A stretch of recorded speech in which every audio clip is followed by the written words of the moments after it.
Alright. We are going live. I'm just fixing the camera really quickly so I'm on the screen. Bam, I'm on the screen. Welcome. You're here with Kamas. Sorry, I'm a few minutes late.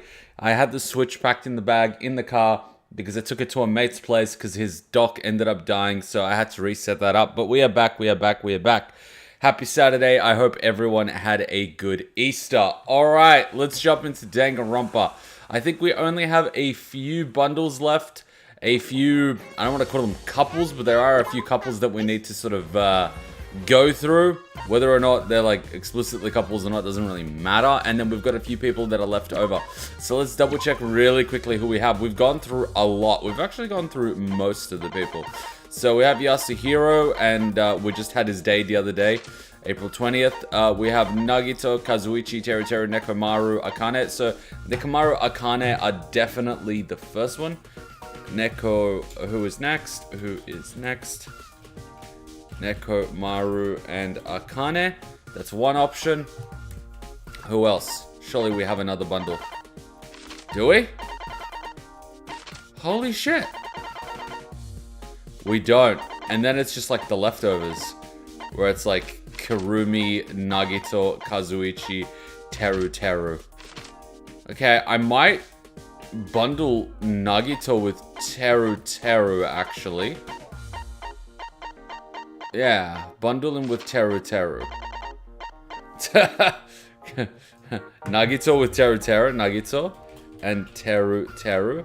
And then I can have Yasuhiro and what was his name? Oh my god, how did I forget her name? Kirumi, our mother. Wow, I can't believe it. We're down to like 6 people. Holy shit. Kirumi. Alright, cool. So I'm going to kick off this little vote. We have about a minute or two. You guys decide who the next couple is.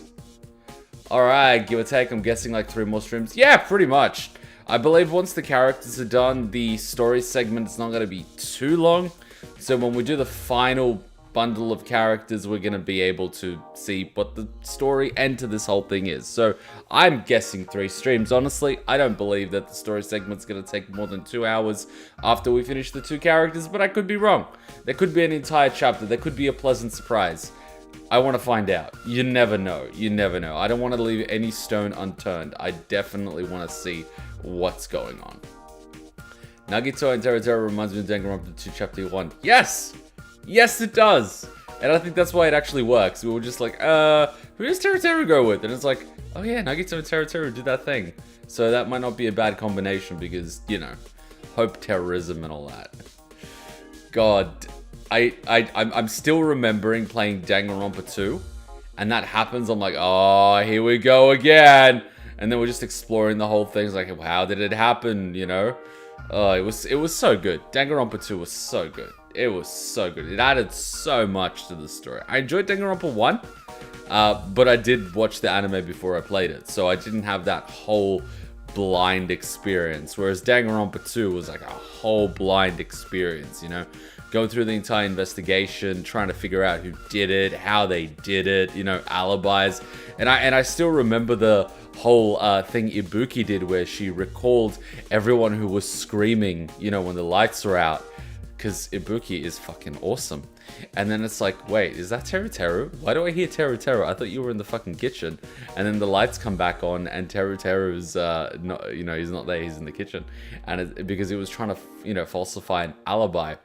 And in doing so, by trying to falsify an alibi, he ended up fucking himself because Teru, like, you weren't here.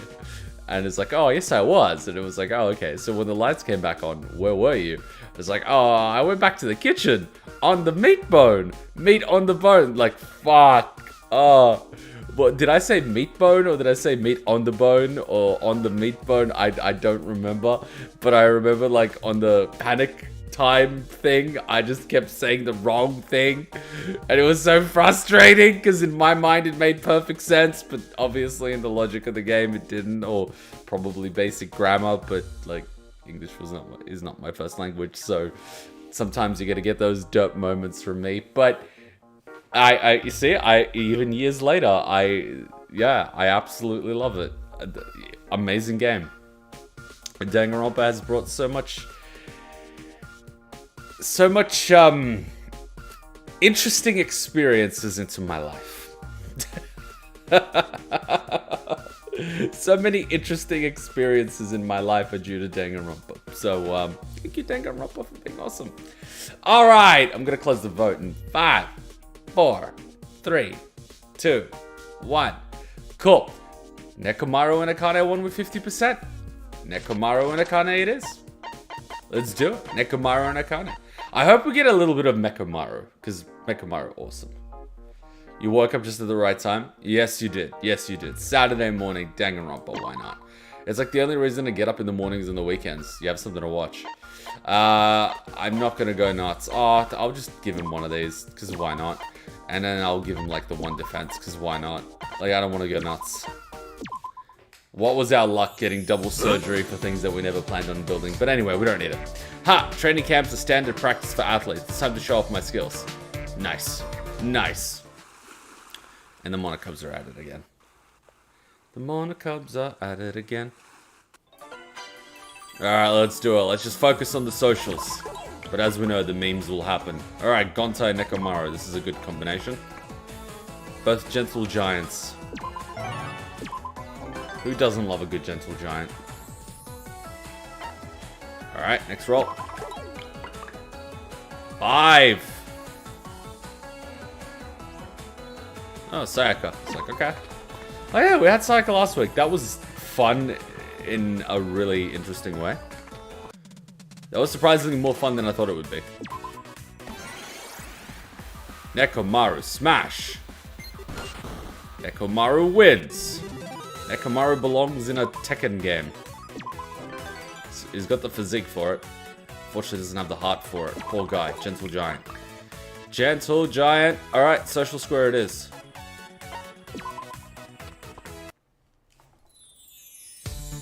Show some spirit! Outer girl, Akane. Now leap one level higher. Right there. Nicely done on the tie punching, Sakura. Now let's move on to the next course. Hey, degenerate male! That's some seriously hot and heavy instruction. I can't believe you're treating girls like that. God damn it. Huh? What the shit? Are you looking for my support too? Hey! No, I'm not. I'm giving you some instruction on your instruction. See, Tenko would even find a personal trainer sexist. Tenko probably finds the morning news sexist. Tenko probably finds the weather sexist. Tenko, ladies and gentlemen. Oh yeah, I'm always open to constructive criticism, so go ahead, hit me. You're the worst. First, quit the angry shouting. Degenerate males are barbaric, but at least try to act gentlemanly. I kinda have to be loud, and by gentlemanly, what do you mean, like Gonta? That's right. Sometimes like that, sure. Also, in addition. Show some spirit! In addition to what? Speak clearly, girl! Cut it out Did I just already. tell you to act gentlemanly? You could at least try. In addition, to be completely honest, I have no complaints about your managerial skills. Sheesh! What, so that was all about my loud voice? No. No, your instructions are fine. What is it? Then what is it? I told you to speak clearly. And I told you to quit that shouting. Listen up. My problem is that My problem is that a degenerate male is instructing girls rather than the vice versa. Tenko, ladies and gentlemen. This is Tenko. Huh? Is that it? Because I'm being instructed plenty. Huh? Huh? So what I learned plenty from supporting Akane and Ko. We've got something of a symbiotic relationship going. That's way more humble than I expected. But no, I can't just accept that at face value. Why not team up with me then? I'm sure we have much to teach one another. Cut it out already. No, thank you. Wow, Tenko. Wow. It might actually benefit from Nekomaru's training.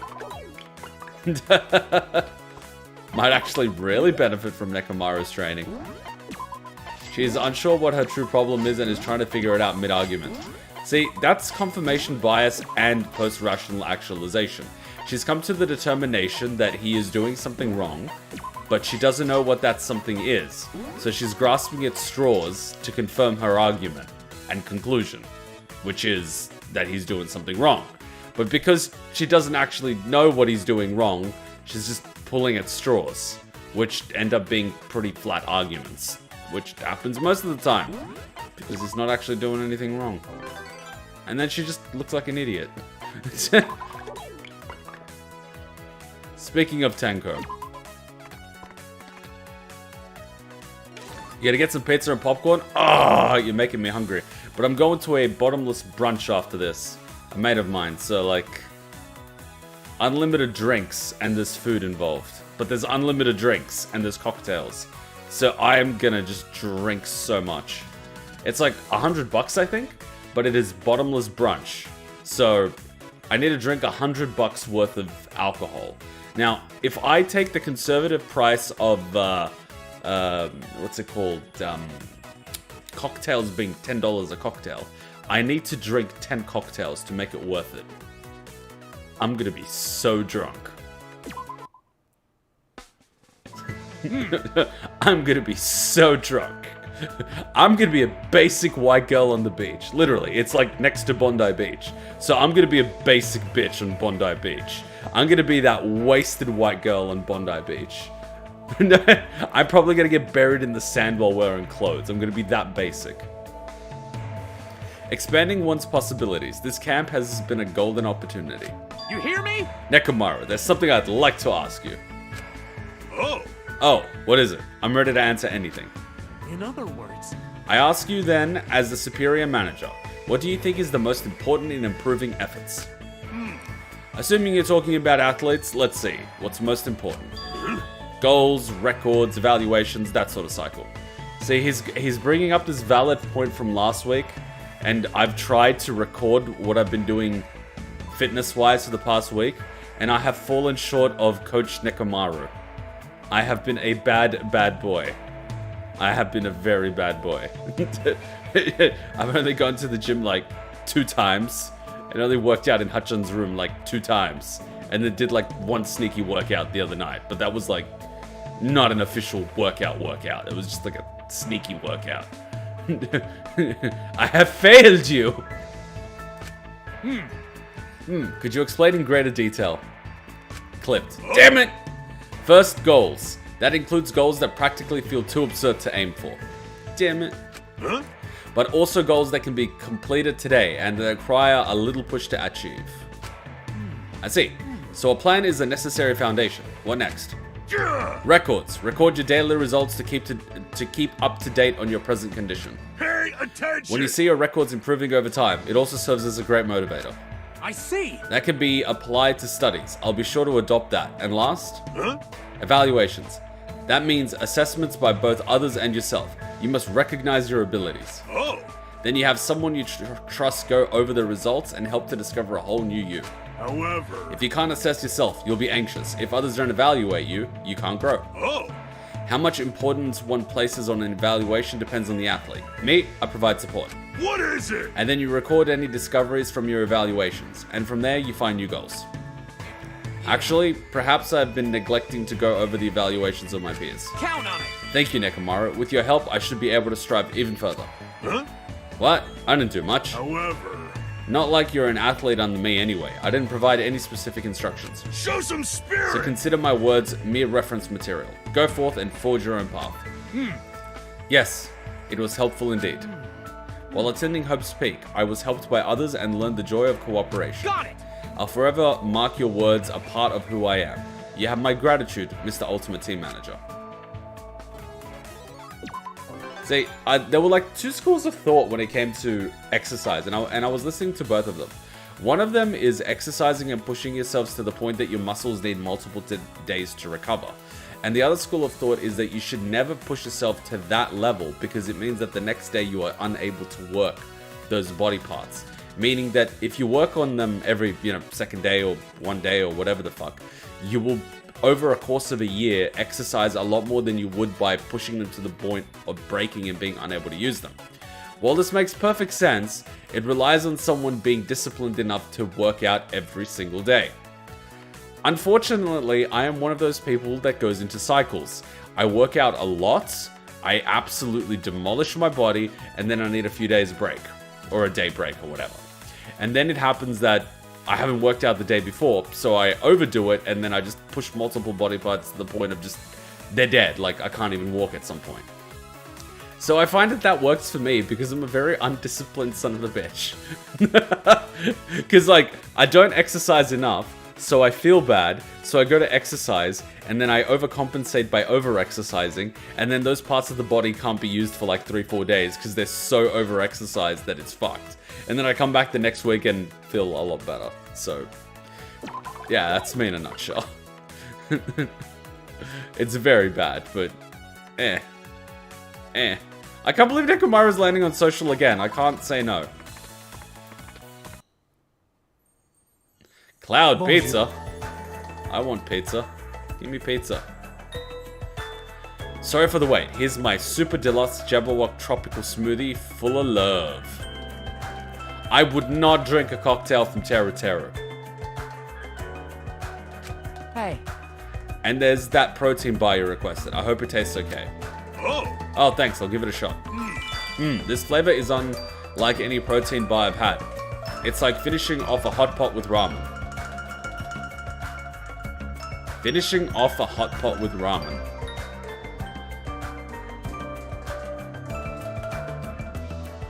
I mean, ramen itself is good, but if you've already had hot pot, Pay attention! and it goes great with this smoothie. It's perfect for any athlete after their workout. Wow, now, what can I say? Chef must satisfy body and tongue both. Leave it to me. A collaboration between the ultimate chef and manager. This will be a huge hit. Oh! Yup, even the notoriously picky Sakura is gonna go nuts over this protein bar. With just this one creation, might I say we found success on this field trip? It's so perfect it almost frightens me. I should open a specialty shop along with my restaurant. Protein, smoothies, health food. Question is, should I open it in Shibuya or Akasaka? Although, with this elegance of mine, I might feel out of place in Shibuya. Jeez! You dream a little too big sometimes. Kinda makes me nervous as a business partner. Go for gold, son. Sounds delicious, though. I kind of miss Hacha not being here because she would always make me a smoothie at midday, and I've stopped doing that, so I have no smoothie to break my fast, which means sometimes I fast like 16 to 18 hours, and then sometimes I fast like 10 hours because I have a snack when I wake up. I've been such a bad boy, I've broken rhythm.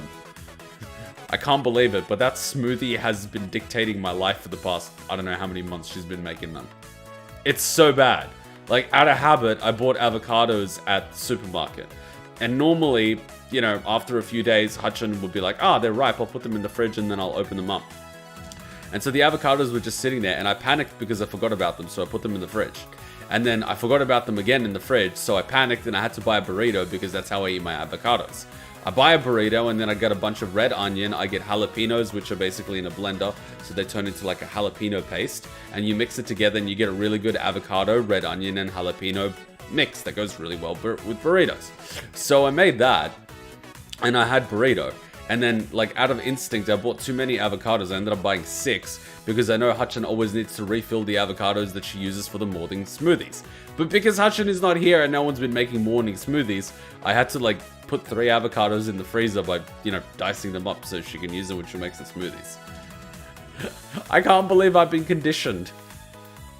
My shopping habits are just like screwed. I don't even think. I autopilot. I'm like, we need 6 avocados. 6 avocados is good enough for Hachan and Kuma to have burritos and make the salad, as well as refill what we need for the morning smoothies for the week. But there's no Hachan. God damn it. I forgot how to live by myself. Son of a bitch. Son of a bitch. But I do still have a fridge that's like filled with ingredients to make pasta and like lamb and stuff like that, so I'm eating like that, but son of a bitch. Oh god, I've grown too accustomed to having Hachan around. Alright, Nekomaru smash, we need to get to the social island. Smashed. All the Monokumas have been defeated! Damn, he's getting a lot of strength and defense stat. I think he would make an amazing tank. But we don't need a tank, but you get one. He's making an amazing tank. I like how every character has innate stats. I forgot I ate all the pizza already, so I had potatoes. What? That's heartbreak. You think you have pizza sitting in the fridge, but it's all gone. I love pizza. Got popcorn. Popcorn's really good. It's so light, too. It's just like corn. Literally, it's just corn. As long as you're not putting butter on it or anything, popcorn's great. Listen up. Walking in water builds muscle more effectively than walking on land. Yes, but like, am I ever gonna go for a long walk in the water? Just saying.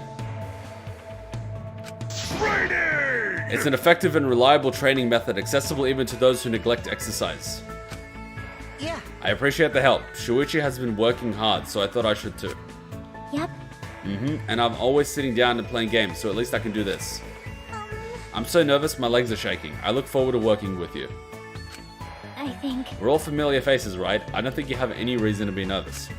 Then Let's do this shit! Follow me! Hey. Walking around in water is harder than it looks. Is that because of the water resistance? oh, Correct, and the water resistance is what makes it so effective at those muscle gains. Walking single file behind Nekomaru reminds me of a family of ducks. You're right, we're ducks. How funny. That's right, laugh. Relax and focus on individual movements of your body.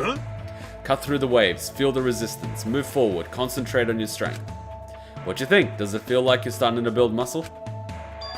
Now that you mention it, I swear it does. See? A group of people walking like this reminds me of a standard RPG overworld.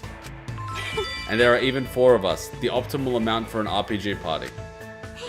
Pools are a lot of fun. I think I'm getting used to this. oh, There you go, a good attitude. If it's fun, it's easier to press on and make gains. then Okay, break time.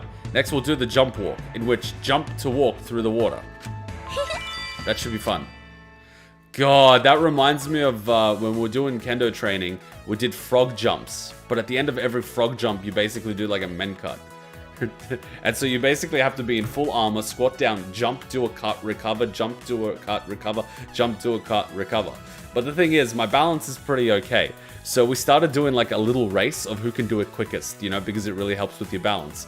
The problem was that I could literally just frog jump. I didn't even have to stop frog jumping. So I would just be going like boing, boing, boing, boing, boing, boing, boing, boing, and just doing cuts while going boing.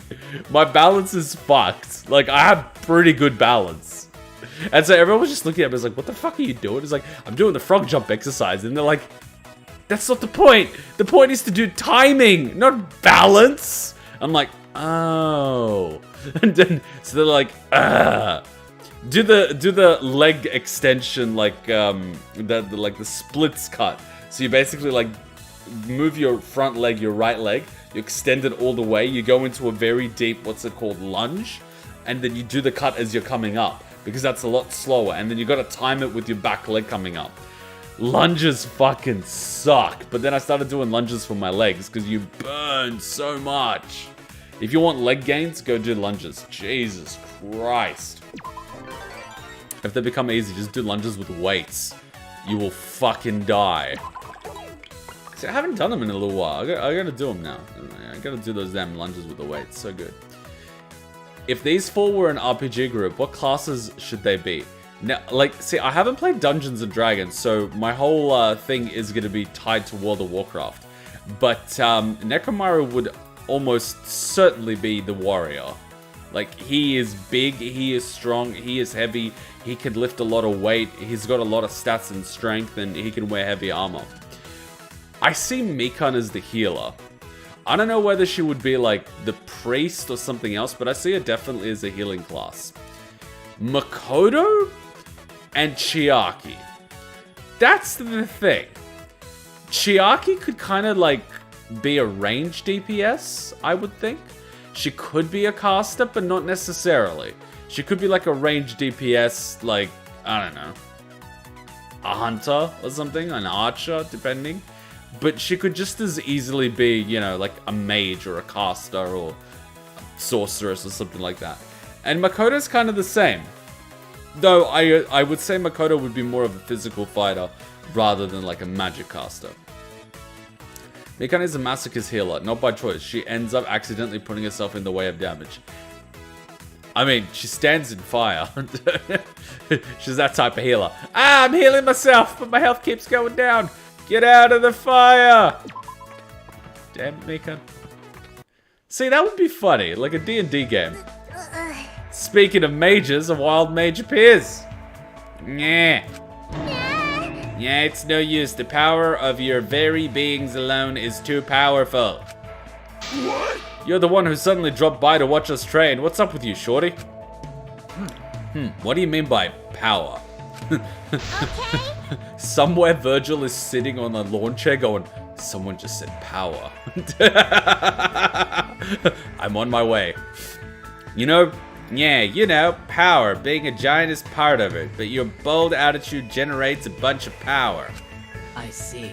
I see. Power that manifests from mannerisms. Perhaps that's what some call pluck. Yeah, I want that kind of power too. Oh my god, she would get along with Virgil. Then... With that much power, I'd gain a level in mage. Yeah, I'd never lose to pesky people like Kokichi again. Probably. I see. I love the probably. You see, this is what I love about Himiko. Heck, with enough power, I bet your magic shows would be better than ever. Yeah, exactly. And that's why I'm here, trying to steal the secrets behind your power. But there's no way I could ever be as fearless and as scary as you two. Yeah.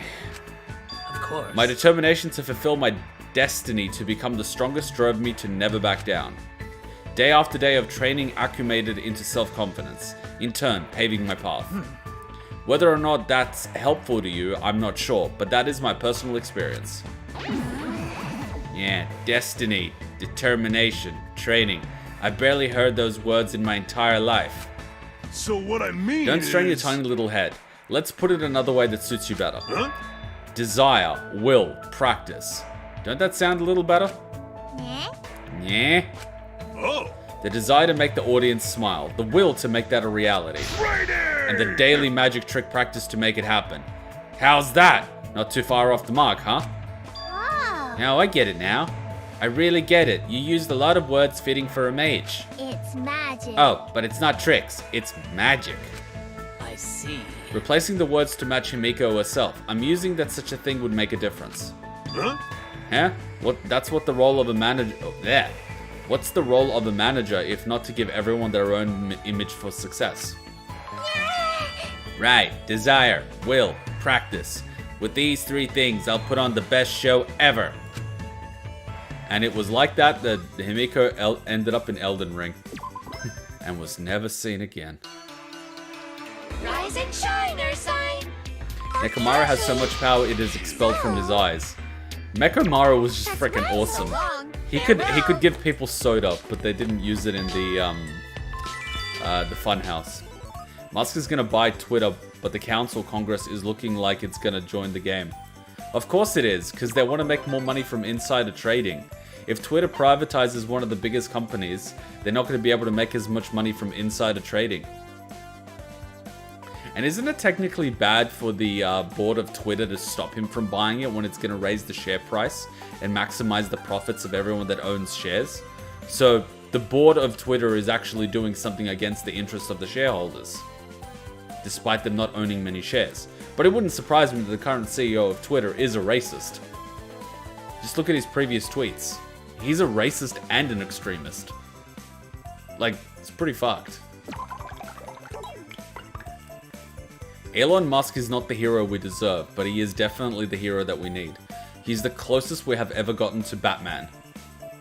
Himiko somehow begins to expel power from her eyes as well, except hers is pink. I could see that happening.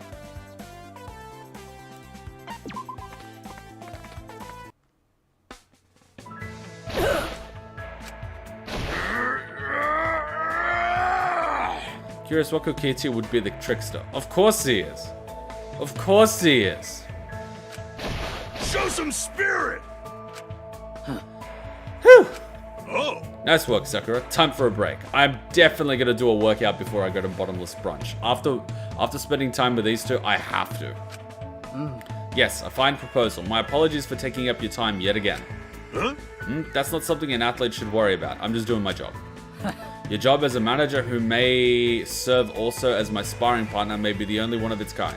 However... Heck, you and Akane ought to go toe-to-toe. You'd both reach new heights. Jeez. She gives almost too much of her all, and she thinks sparring is the only form of training. However... Live combat is the most optimal method of training one's perception. Such must be Akane's nature. Oh. I can understand that, but even sparring has its limits. Huh?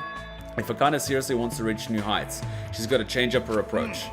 I hope this camp serves as that opportunity. You consider the athlete over your own self. You truly are a manager to your very core. I mean, that's just who I am. Then... Anyway, break time is over. Let's get back to it. Sakura, come at me with all you've got. Very well. May my fists be empowered with both respect and gratitude. Oh, such a good thing. She never explained how or why it happens, or what she did to cause it. It's just magic. Yeah. And that's so long. Farewell. I would watch like a spin-off anime with the V3 crew. It would actually be pretty fun. Himiko the Mage. You can have like a Danganronpa isekai. Himiko's definitely the Mage. Nagito just has all of his points in luck. He has like fucking no other stats. He has no health points to speak of. Like his points are just 99 in luck. That's it.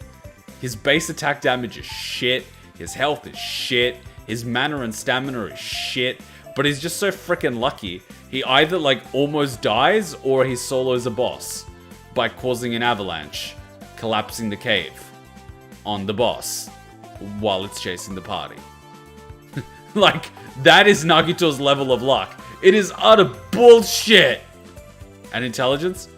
Yeah, he'd have some intelligence. But like, mainly luck. If you ended up in the Danganronpa universe, you'd probably just off yourself because you don't want to deal with this madness. No, I would probably get stabbed because I'd just be going for the cute girls. I would eventually just get murdered. It would be my fate. But I would go out like how I was born. Naked, bloody, and screaming. And hopefully in a woman.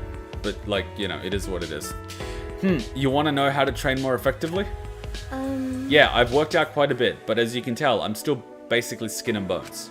However... I wouldn't say so. I can easily tell that you're not the same from when you started school. Huh, really? Oh! Yep, trust me. It just ain't in my character to lie about something related to working out. First, your posture. Sedentary people, like programmers, tend to sit hunched for hours a day. See, he did this last week, and now I just gotta improve my posture really quickly on the chair. Like, Nekomaru, it does this thing. See, that's a lot better for my posture, and I've got the little low, oh my god, that's a lot more comfortable than I was sitting before. My life has been changed. Nekomaru is best boy. Oh! But your spine is straight as an arrow. The way you walk has changed too. Then... With a straight back, your balance has improved. A stable form gives off a sense of confidence. I never thought of it like that. I need to keep an eye on my posture. I was leaning forward too much. That was really bad. I was like hunched back. Now I'm like proper sitting back. Huh? Come on, muscles ain't everything. However... Not to dismiss your wanting to go further, but first you gotta recognize those results. Thank you. Right, thank you. I feel a little more confident now. You're right. You're right. It wasn't a waste of time at all. Mondo worked hard with me too. Oh? Oh yeah? You two have been working out together? No wonder Mondo is looking buff too. You know? Oh, that's right. I also wanted some advice from Mondo since he'd been training with me so long. I want him to get the most out of his workout sessions too. I see. In that case, you both need a training regimen. So what I mean One size is... does not fit all. Adjustments must be made to suit the individual for optimal gains. Oh! Go let Mondo know about your idea and bring him here. I'll advise him the best I can. Got it. Thank you so much. I'll come back later. Damn it! I need to keep to my regimen. You just came back from church after standing up for 2.5 hours? Damn. Yeah, that's a mission. That's a mission. Sometimes you just like, yeah, it turns into a mission. Would I be screaming? I don't know. I was making a joke. I came up with several scenarios for if I were in Danganronpa. Oh, those would be hilarious. I'll just be sitting there accepting my fate and eat all the food. See, it wouldn't be so bad if you had Teru around. But then again, I'd be scared he'd try to roofie me. But then again, I don't think I'm his type. But then again, I'm kind of scared to know what his type is. I'd probably start with finding territory for good food for a few weeks. Then I'd get to work on something productive.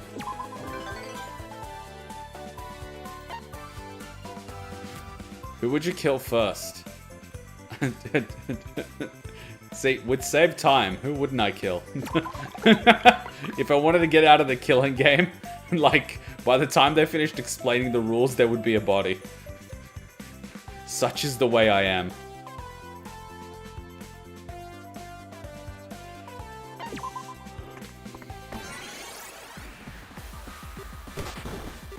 I don't know what that productive thing is. I just do something. Or someone. Giggity.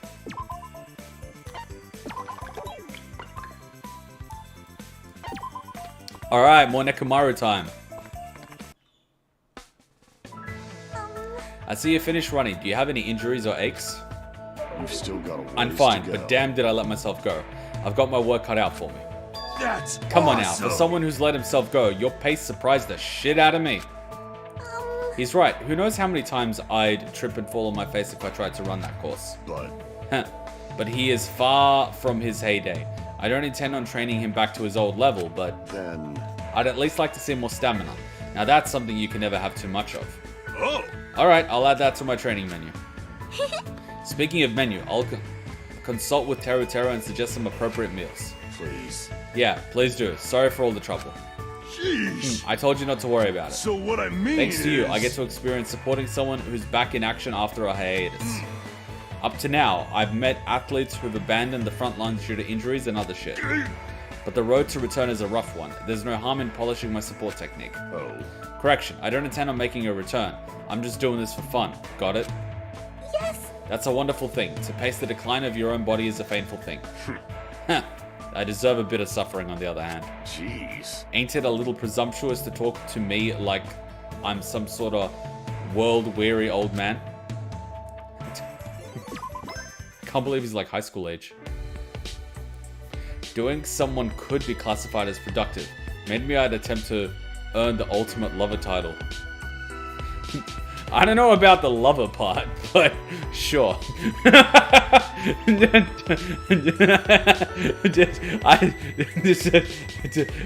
I'm not really that good with the romance part. That's not exactly my forte, but okay. I mean, I could learn a thing or two. My grandmother is the pastor of 2 Methodist churches, and both are pretty chill. Nice.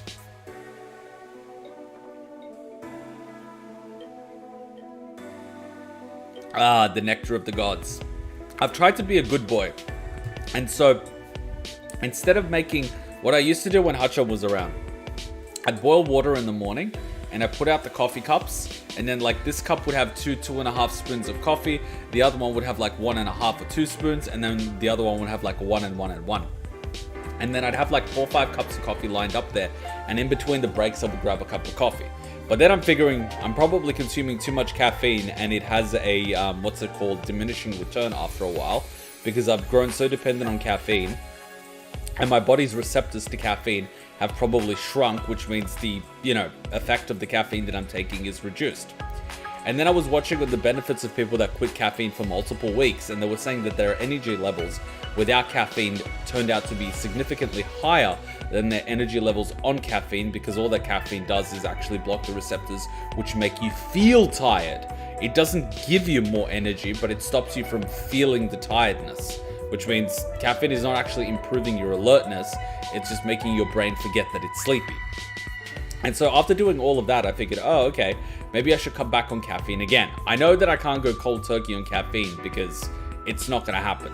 Sometimes in the afternoon, you just need that quick cheat pick-me-up. I can't always take a nap, especially when you're working, right? So you need caffeine. And plus, it's like a social thing. People go out for coffee, people go out for tea. And if you're one of those weird people that neither drinks coffee nor tea, you're going to have a hard time when you're trying to have a coffee catch-up with someone, which you kind of need, especially in corporate. But anyway, so I started using the tea pot, that's like, I would say can fit 6 cups of coffee. But I started with like 5 teaspoons of coffee, and now I've lowered it to 4. So 6 cups actually have 4 teaspoons of coffee, as opposed to this cup alone usually having 2.5 teaspoons of coffee. Thing is, I can actually now taste the coffee a lot more than I could before. Before, I was just chugging literal black death that was not tasty whatsoever. It was there for the caffeine. Now that I've reduced the amount of caffeine in the coffee, I'm actually starting to taste the coffee. Shit. God damn it, Nekomaru. You're making me self-conscious, man. The controller on the red controller broke on your Switch. Can't you use like the little controller? You just hold it like this and you play? Doctor, turn off my tiredness inhibitors. Man, I would become a Kuma at that point. I just go to sleep. Like, my neighbor is a funny guy. And they were talking about like neighbors and stuff, and my cousin likes to party time to time, so he throws parties downstairs. But my neighbor basically said he never hears from me. Like, even my cousin, who just lives downstairs, literally under the floorboards, is like, I never hear you. You're like a fucking bear. Like, we don't see you for days at a time. And when we do see you, it's like the evening or something. Like, what do you do all the time? I'm just like, game and sleep mostly. I'm literally a bear. Like, the room over there is a cave. I just sleep there. I prefer chai spiced tea. 3 spoons of sugar, a little milk, and it's perfect. See, I try to like avoid drinking beverages with calories in them because I gain weight super easily. If I eat any carbs, I get fat instantly. My body's kind of fucked. It processes protein and the associated fats and protein really easily. But if I'm to eat carbs, even though that's energy, it gets turned to fat so easily for me. It's nuts. Like, I can have a massive Korean barbecue or a massive Japanese barbecue, and then the next day I can just work out like crazy, you know, all the energy from the meat. But if I do the same thing with carb, I'll just have a carb crash. I'll feel sluggish. I won't feel empowered, and then because I'm feeling sluggish, I won't work out as hard, and it just gets all turned to fat. So my body's like, carbs, go away. So even though I love the taste of sugar, like I really love the taste of sugar, I avoid sugar like the plague. Even if I'm drinking milk tea, I'll pretty much ask to have next to no sugar. I would try to get ingredients that are naturally sweet, like, you know, taro, you know, the red Japanese beans and things like that. So I would try to get something that has natural sweetness in it rather than a processed sugar. So if I'm getting sweetness, I want it to be, whether it be from fruits or vegetables or things like that, because at least that way I don't feel bad about intaking processed sugar. Though I have to admit, I absolutely love dessert. I have a sweet tooth. That is my one weakness.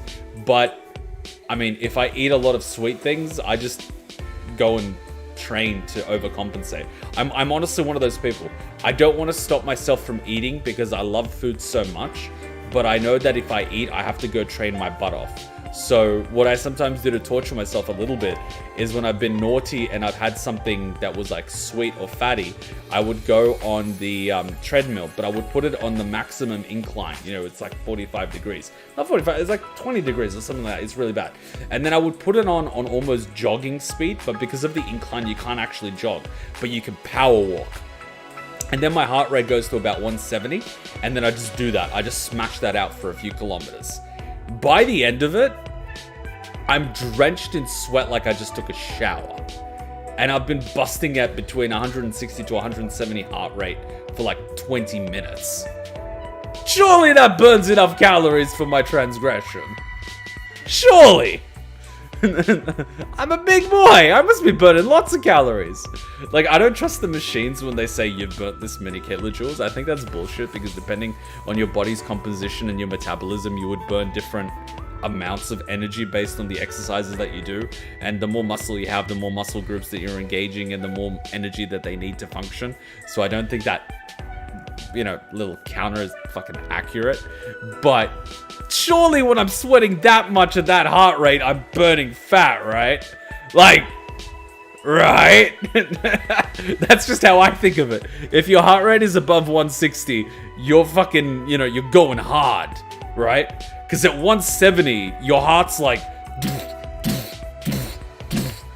over 170, you gotta stop before you have a heart attack. So you're definitely pushing it in the cardio, And if you're sweating like that, I figure you're sweating, so, you're burning something. Explain that to a person who thinks obesity is genetic.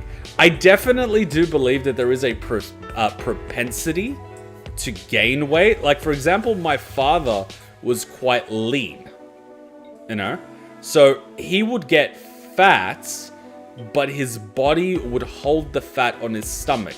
It wouldn't hold the fat on his arms. It wouldn't hold the fat on his legs. His body type was very exothermic. So he could also very easily burn it off. Like, fat would just, drop off him. My mother, on the other hand, was endothermic. She has very wide hips. She has very meaty thighs and all of that sort of stuff. So, unfortunately, I inherited a lot of her genetics, and I'm endothermic. Which basically means I've got wide hips, which sort of helps me in martial arts because my balance is really, really, really, really good. But I very easily pack on weight. And it's very difficult for me to lose fat because, endothermic. But there is an upside to it. Because I have such a wide frame and I carry so much weight, I can actually do heavy weight training without risk of significant injury, and I can pack on muscle. I can't pack on muscle as quickly as someone with, say, an Arnold Schwarzenegger build. He has, the cheat sheet. That body type is, it burns fat, but it also packs muscle like crazy. So he can be, six-pack abs a lot easier than I can ever be.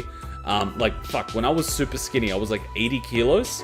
You could see the skeletal outline on my face, but I still had a little bit of a stomach. So, unfortunately, good luck getting Kuma to have six-pack.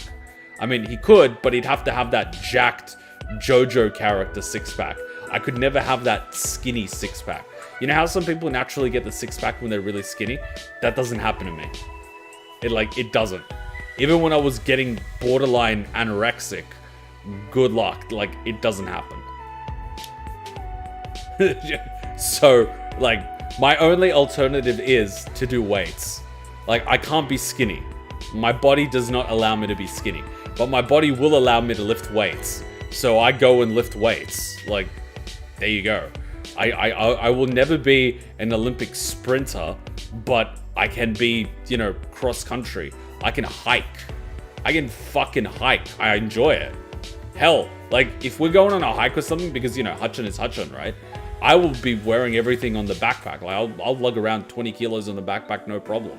It's nothing for me. Whereas, for her, she's very light and nimble. She wouldn't be able to do something like that. So it really helps.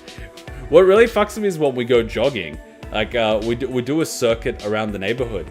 And Hutchin, because she's a tennis player, she's like Ryoma and Aoi. She's really light. She could just run the whole circuit. But what gets her is the hill. Because you start downhill, and then it's flat, and then there's a little hill, a little downhill, and then you sort of go straight, and then there's a big uphill. So whenever we go jogging, she's always in front of me. I'm you just do your speed. And I try to keep up with her, and I'm fucking dying trying to keep up with her. I end up running, and then I end up walking to catch my breath a little bit, and I end up running. So my jog ends up becoming an interval training session, whether or not I want it to be, because Kuma on a flat surface is not a good thing. But as soon as we get to the incline to go back home, which is quite steep, but it's an incline, she just starts dying. She's walking, but she's dying because it's an incline. You're engaging different muscle groups than you do when you're running on a flat surface. But because Kuma's a meaty motherfucker, I'm basically power walking up that incline. So I actually get home before Hutchin. And I turned it into a game because I have to get home before Hutchin, because I have that advantage. And Hutchin turns it into a game because she knows she can jog normally, but she needs to work on her stamina up the hill. So she tries to get up that hill before I catch up to her. And I gotta catch up to Hutchin that's trying to go faster up the hill. So the time it takes us to do the circuit always gets shorter. We're always fucking racing each other. It's so good. and you don't even notice the progress. I noticed the progress because I could run for longer intervals before I needed to catch my breath, and then it was quicker for me to catch my breath. So I would get to that incline a lot quicker. So I noticed my progress in that department. But because Hachan incrementally got quicker and quicker climbing up that incline, it didn't feel like, you know, I was progressing on that part. But we would get home a lot quicker. So, like, it was good. But now Hachan's in Japan, so I haven't been running. Damn it. I've become codependent with Hachan. It's kind of fucked. I've become codependent with her. Like, she does the smoothies in the morning, but I've got OCD, so I can stack the dishwasher with absolutely no wasted space. Like, I've used the dishwasher twice since she's left, and she left like 3 weeks ago. I'm that efficient. Like, one plate, one set of cutlery, and 1 cup a day. I still haven't filled the dishwasher after like 3 weeks. I'm that efficient. The only things that did need washing were like pans for cooking. Meanwhile, Hachan, she's not efficient. Like, when she's cooking something, she uses so much shit. So many cups, so many plates. So we end up using the dishwasher every day. Kuma, you need your own Nekomaru. Man, if I had Nekomaru, he would just be judging me. I'd feel bad, but like I would really appreciate it. My way of paying back Nekomaru would be taking him to like barbecue every day. What are the best things to improve stamina? Well, it depends what stamina you're going for. If you're going for cardiovascular, you know, you want to be able to do intense exercises like power walking and running without losing your breath, then you should be doing power walking, jogging, and interval training and sprinting. If you want stamina for playing a sport, I would do things that are associated with that sport. If it's tennis, you're gonna need like little bursts of energy, so I would do things like the beep test. If you're a swimmer, I would probably say do more swimming. It really depends. It really, really, really depends. Everyone has different ways of doing things in life. You can just do some cardio, aka horizontal dance. Kuma does not dance. No. I make it a point that I don't dance. That is my point. While people are dancing, I'm that guy at the bar getting a cocktail. That's me. That's me. While everyone's dancing, I'm that guy doing drinking games with that girl that's here from overseas. Like, you do you, I do me. and it's pretty good because the people that I end up getting along with tend to kind of be similar. They don't dance and do these things. Like, Hachan can't dance for shit, and so it's kind of fun because it's awkward if there's ever music or something and she's like watching a Disney movie or something, because she's a real Disney fan. Like, she loves Beauty and the Beast and that sort of shit. So when that music comes on, I know like 1 or 2 ballroom dancing things, because when I did Romeo and Juliet back in high school when we were in NIDA, we had to memorize like the ballroom dancing in Romeo and Juliet, and it's like the full-on, you know what I mean, like you do the spin and you do the whole ballroom dancing. And so I grab her and I just start doing that, and she's like, what the fuck is going on? And she's like, oh, we're just dancing. She's like, I don't know what the fuck I'm doing. It's like, okay, just follow my lead, like that foot back, this foot forward. It's like so funny, but I make it a point that I'm like, I don't go to a club and dance and shit like that. I don't get it, because everyone looks drunk and on drugs and they look like they're spasming and it's like sweaty and shit, and I'm like, fuck that. I'm just gonna go over there to where the tables are and say hi to that girl over there. That's more my style. You will not see me dancing, my friends. I do not do that shit. What kind of training would you rec for army style stamina? So army, well, take a look at any fitness test that the military does. If you take it, say for example, go for Gold Sun, go for the Navy SEALs military fitness tests. So try to smash out, I think they do 50 to 100 push-ups. They do between 10 to 20 pull-ups. I believe that they do an 8-kilometer thing in 30 minutes or 1 hour or less. I would look it up. And then take a look at, they do like a course in full military gear. So you have to have like 20 kilos worth of weight on your backpack and tools and things like that. And you have to do like this whole cross-country course, which I think is like 10 or 20 kilometers or something within a time frame. So if you want military style stuff, get very used to push-ups, get very used to pull-ups. I would also recommend you throw in planks, because that's going to do your core a lot of good. Get very used to running. The military absolutely loves that, so you better get jogging. And then also try to do some heavy weight, not necessarily cross-country, but try to do a course that has a lot of inclines, up, down, left, right, wearing like a backpack with weights, if you want army style. And with that level of strength and stamina, if you go to a boot camp, you'll probably survive. I would say what I do in gym is very close to the type of things that you would be expected to do in the military. Because the type of muscles that I focus on building are very similar to the type of muscles you would in the military, because fighting. Like, a lot of the stuff I do is for fighting. That's where my head game's at, you know? So when I'm doing something, I'm not like, oh yeah, I'm working out that muscle because I can lift more weights. I'm thinking like, no, I'm working out that muscle so I can punch a lot harder. So I get a nice hook, I get a nice twist. When I'm doing an abdominal twist, I'm not thinking, oh yeah, I'm working out my abs. No, I'm thinking doing the roundhouse, you know, like smash them in there. Like that sort of stuff. When I'm doing lunges, I'm not thinking, ooh, you know, I can lunge really well and I look lean and all of that stuff. I'm thinking like, no, I can recover my footwork a lot quicker when I'm kicking. I can kick a lot higher and my flexibility improves. I can get the head, I can get there, you know what I mean? Like my movement is a lot more nimble. I'm not expelling as much energy when I'm doing these big techniques. So that's how I sort of think. If you're looking from an army standpoint, you're looking at stamina for long-term things like engagements and whatnot. Because sometimes you're just going to have to hike for 20 kilometers and then at the end of it, you're going to have to engage the enemy in full gear. And you're wearing like a 10-15 kilogram armor breastplate, you know, to protect your torso.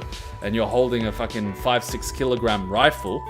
At the end of a 20 kilometer hike, you better hope your ass you can hold that rifle up, you know what I mean? I'm hoping my martial arts section reopens after COVID shutdown in 2020. What I found, and I haven't been doing this a lot, but try to do the warm-up. You know how at the, well, they should be doing it, but at the beginning of every martial arts training session, you usually have like stretches for 10-15 minutes, and then they kick it off with basic techniques. You know, they go through the whole thing. They do like slow repetitions for about 10-20 times, and then they do them at full speed with weight 20-30 times. Try to go through that whole thing. Do the stretches like you normally would in your dojo, and then go through the whole technique section. By the end of it, obviously you don't have anyone to spar with and things like that, but you've probably got like 40 minutes worth of stuff you can do. And you could go back to your old school routine even without having access to your martial arts place. And then when you go back to your martial arts place, your stamina is going to be back. Because I noticed that, right? Like when you go back to training after a little while and you're like packed in muscle and you're all strong and shit, you find that you tire out very quickly, not because you lack the strength, but because you haven't been working out those stabilizer muscles and those little intricate things that all link together. So it's not the big bulky muscles that are weak, it's the rest of your body. You unfortunately gotta train with what you plan to do. If you want to be a runner, you're gonna have to run. If you want to be a tennis player, you're gonna have to do those little zigzag runs. You know, you could do like a fucking marathon and you'll get really good at running a long-term marathon and breathing, but you don't do that as a tennis player. You have little very quick sprints. So interval training would be a lot more beneficial to a tennis player than say like a fucking marathon. But of course, a marathon's going to be good for your overall stamina and cardio, but you know what I mean? You got to do the type of training that makes sense for what you plan to use it for. When flying a plane, do you need any particular muscles for that, like the fighter pilot ones? See, fighter pilots have to do physical exercise because they need to remain conscious against G-force. So a lot of fighter pilot suits kind of lock down your body and stop you from losing consciousness by keeping your blood in circulation. So yes, you're gonna need to have good cardiovascular because your heart needs to be able to pump blood very efficiently. Because if you don't get the blood that you need, you're gonna black out. So Yes. But then also you have to look at the specifications of the plane that you're planning to get into. For example, the cockpits for most modern aircraft have a set build. Particularly, I'm gonna guess you're gonna go into a US F-16 aircraft or a British aircraft or something like that. I would take a look at the dimensions of a cockpit, because if you get too bulky, you're gonna struggle, because the room in a cockpit is very limited. And you don't want to be too bulky, because if you're too bulky and uncomfortable, you're kind of suffocating your own body. So fighter pilots don't need to be bulk muscle, but they need to have good cardio and muscle and whatnot. But then again, they also have to still get the fitness standards, not as high as regular army, but, you know, in case they get shot out of the airplane and they got to survive for a little while. So I wouldn't neglect that either. Hey Kuma, can I ask you a question? You just did. So, like, going to the mountains for a weekend and train there in the outdoors? That would always be good. Fuck, if you're in the mountains and you're walking there and you're getting there and whatnot, you've just done a cross-country trek. If you're in the mountains, you're in an area that probably, well, especially in altitudes, you're in an area that has a lot thinner air, which means your blood vessels are actually going to expand. That's where the whole concept of mountain training comes from. You're in an area where there's not as much oxygen, so your blood vessels have to expand in order to get the oxygen that they need. And so when you come back to regular society, you're taking in a lot more oxygen with every breath, which helps your stamina, which is also very good. On top of that, you're probably going to clear out your lungs from all the carbon dioxide that we take in the city. I found when I moved here, I stopped coughing. When I used to live back in the city, you guys might remember, every time I would laugh, I would cough. Now I don't cough when I laugh, because the air here is so much cleaner. It's real. Like, it is real. So that's a big one. Yeah, if you go up and you do training like that, fuck yeah. I would honestly just, whatever sort of military unit or regiment you're trying to get into, take a look at their fitness standards. Not just the entry level, but also like the fitness exams that they do later on, and make that your goal. Like, the goal that I did was just, I took the black belt fitness test that they do before the black belt gradings, and I made that my goal. And it was like, you have to be able to do 100 push-ups. It doesn't have to be like from beginning to end. You could do like 25 times or whatever, but you gotta finish 100 push-ups, you gotta do 100 sit-ups, you gotta do 100 squats, you gotta do 35 15 kilogram shoulder press in every arm, you gotta be able to do like a 360-degree spin and do a double roundhouse kick. I think it was like 20 or 30 times. You have to be able to do a jumping kick over whatever the fuck the height is. A lot of people fail that anyway, but whatever the fuck. And all these other things, you gotta get, I think it was like a 6 on a beep test, on a 7 on a beep test, or something like that. And so I basically took that as my goal when I was starting out, and I was pushing towards that. Now, I could smash some of those things. Like, I got to the point where I could do 60 push-ups in one go. I went to one of the gradings, and I noticed that a lot of people going for black belt weren't even doing the proper, you know, push up all the way to the ground and then back up and then down. They were doing this, 1, 2, 3, 4, 5, and I was just like, what the fuck? So, and then I was looking at them, they're doing sit-ups, and they were like, 1, 2, 3, 4, and I was just like,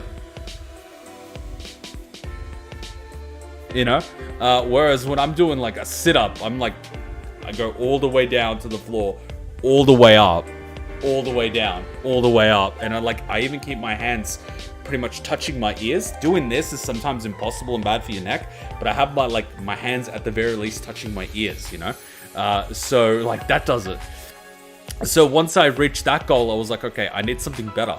And then I was like researching our martial arts, and then was like, you know, the founder, Masayama, is like, he was lifting his body weight. So he was doing like 80, 90 kilo bench press, and he would do that, I think 400 or 500 reps a day, every day, to maintain the level of strength. And I was like, okay, it's pretty fucked up, but let's see if I can get to benching my own weight, you know? And then it's like, let's see if I can get to this weight in the gym. Let's see if I can do that. And I start taking little things. So definitely, I would say, take something that makes sense for what you're doing. What's your favorite sandwich? Ooh! My favorite sandwich! I think I've had like a, I don't think it was a teriyaki chicken sandwich, but it was like a spicy chicken sandwich with, I believe it had lettuce. I think there was a bit of mayo in it, like something like that. It was like really good. I think that would be one of my, that's what came to mind. I was first thinking karaage sandwich, but like, to be fair, that's just because of the karaage. But this sandwich was pretty good. It was like one of those it was almost like a Spanish sandwich sort of thing. It was really nice. It was really nice. It was like, yeah, it had like Spanish seasoning in the chicken. It was magnifique.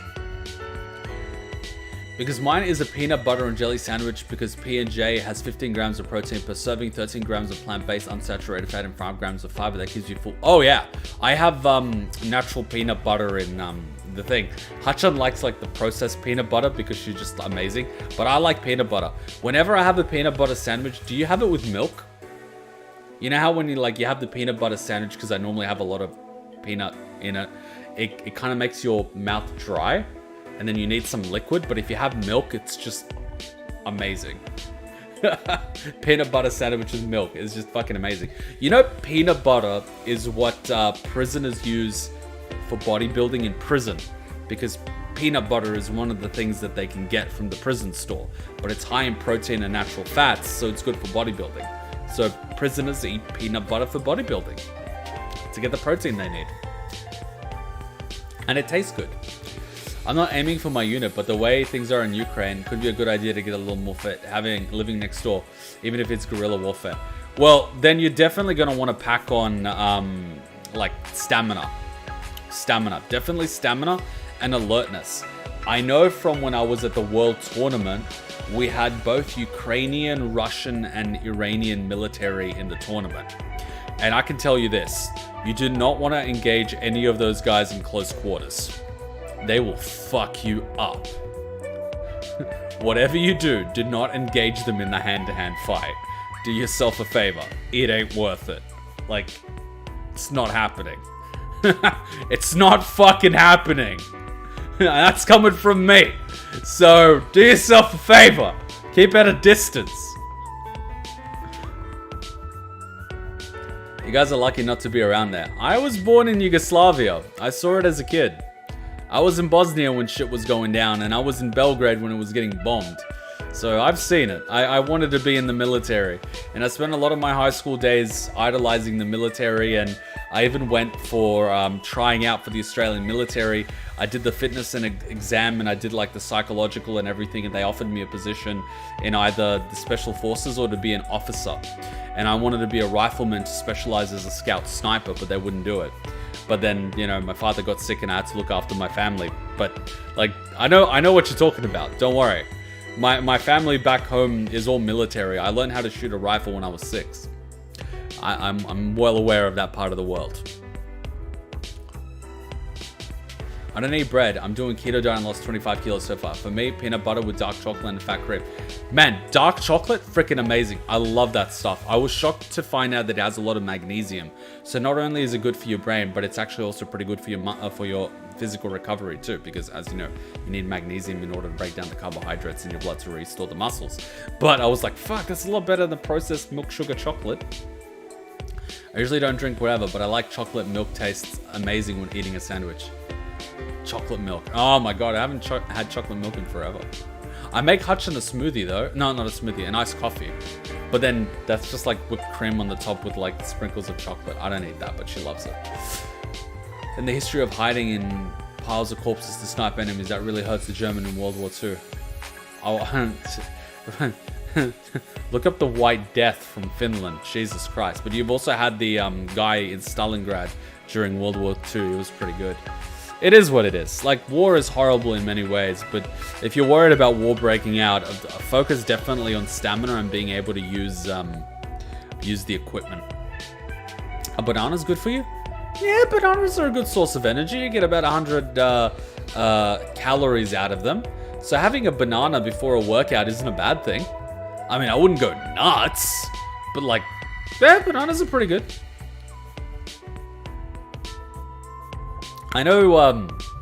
Hanshi has started eating a banana before training because, you know, he's a bit older.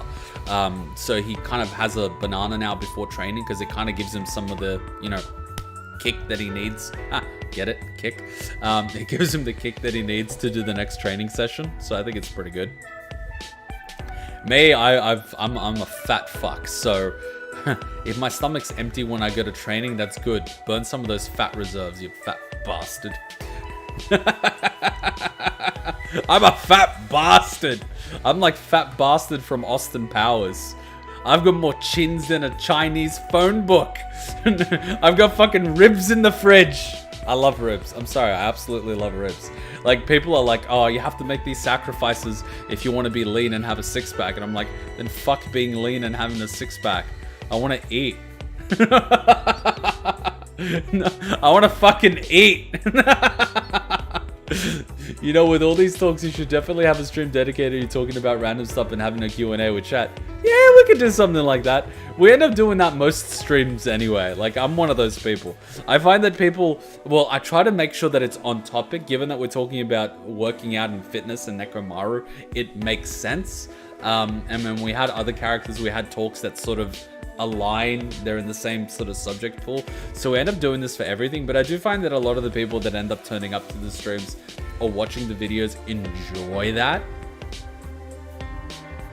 So it's good. The people that don't enjoy that will naturally stop watching, so it's okay. So I get like 100% what you mean, but we sort of do that all the time anyway. We kind of do that all the time. It's kind of our thing. We're very casual. We're not like, we gotta finish all of Nekomaru's shit right now. It's like, no, we're taking our time, enjoying it, exploring it, discussing it, and learning something along the way. And if that ends up being something that someone enjoys and takes something from it, awesome. And if that ends up pissing people off, you could always like fast forward. It is a thing. You're on YouTube. If you scroll over the little thing, it'll give you a little thumbnail of what is coming up. And you just get to the point where this screen is different and then you know the talk finished. Like, come on guys. It's not that hard. What are some ideas you have for unlocking new potential in your talent? A team manager has no potential without athletes to manage. My potential grows proportionally to the number of people who need my help. Every time Nekomaru makes that noise, I kind of think like he's struggling to chuck a shit. Because every time you see him in Danganronpa 2, he's got toilet paper coming out of his ass. I would be scared to go to the bathroom after Nekomaru. It would smell like protein farts. It would be horrible. Jesus Christ. Life is about enjoyment. It's not reaching the end of an objective. Yeah, it's about the journey, not the destination. We're all gonna die. No one's made it out alive. Stop taking life so seriously. We're all gonna be dead anyway, right? Ryoma, are you enjoying a fulfilling camp? Sakura, have you come up with an idea? Akane, are you following a balanced regimen? You know what?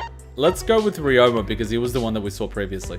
You can always do a Q&A while playing DMC 2. Well, I finished DMC 1 and man, that Mundus fight was a sick first timer. We end up doing that. We had a full-blown discussion last week during DMC 2.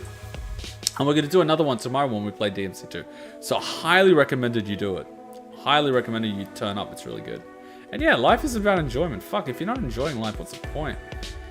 See, I think that's why a lot of people feel so down and depressed about life. It's not necessarily that I mean, there are some cases when people do have depression, especially when your serotonin and those type of chemicals are out of balance. That is the definition of depression. But I feel that the reason why so many people, particularly in Western society, where they have access to just about anything they could ever want, start developing this problem is because they're not enjoying life. You know, they kind of put themselves in a situation where they have to do things a certain ways and they don't enjoy the simple pleasures in life. And that, over a period of time, it just puts you down, you know? If you can't, like, I was talking about it before, I'm enjoying the flavor of the coffee. Like, this is a treat. And then when I'm eating, I love the flavor of food.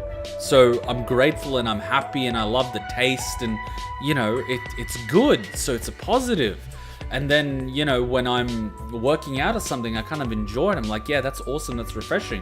And then when, you know, I take a shower, I feel good about it. How about someone that's, how does that work for someone that's terminally ill? That is an extreme case. And I like that you're making that point. That's its own, that's its own bundle of challenges. I have seen a few people around me that were terminally ill. And the approach to that would be simple minimization of pain and having as much comfort for as long as possible. That's pretty much what I've taken from it. It's definitely not enjoyable. It's definitely not fair sometimes how life works. You know, you have people that smoke 3 packets of cigarettes a day and they're completely fine. And then you have a high school kid that's just barely started his life that gets lung cancer. Life, unfortunately, is not sequential, nor is it fair. But, like, in my eyes, when it comes to something like that, terminal illness in particular, it's all about minimizing the pain and improving the comfort for as long as possible. And how you go about doing that, I'm not a doctor, but, like, I would say as best you can. It's unfortunate. It's kind of one of the reasons why I try to enjoy life as much as I possibly can. Because I don't fucking know if I'm going to get hit by a bus later this afternoon when I'm crossing the road. But I do know that what I found when I was in a really dark part of life where I thought I wasn't going to make it on the other side, I started having regrets about all the things that I didn't do. Which is why I put such an emphasis on doing things that I would regret not doing if I end up dying tomorrow. So, like, every single day, I sort of go through the mental exercise of, okay, daily reminder that you are going to die. What have you done today, you know, that you're not going to regret on your deathbed? I always think of it that way. I recently finished my therapy, and I'm trying to rejoin the outside world. So missed months, if not years, of your content. It's all good, man. You can binge whenever you want. That's why we do the LPs and we edit out the fluff so you can enjoy it. I can't understand workaholics like my dad. He complains why he's not happy. He's already on his 3rd marriage, living a high social life, and still isn't happy despite having 2 grown kids. What I've seen, and this is what I've seen from working in corporate with some very successful people that make a lot of fucking money. Making money, having a title, isn't necessarily what people want.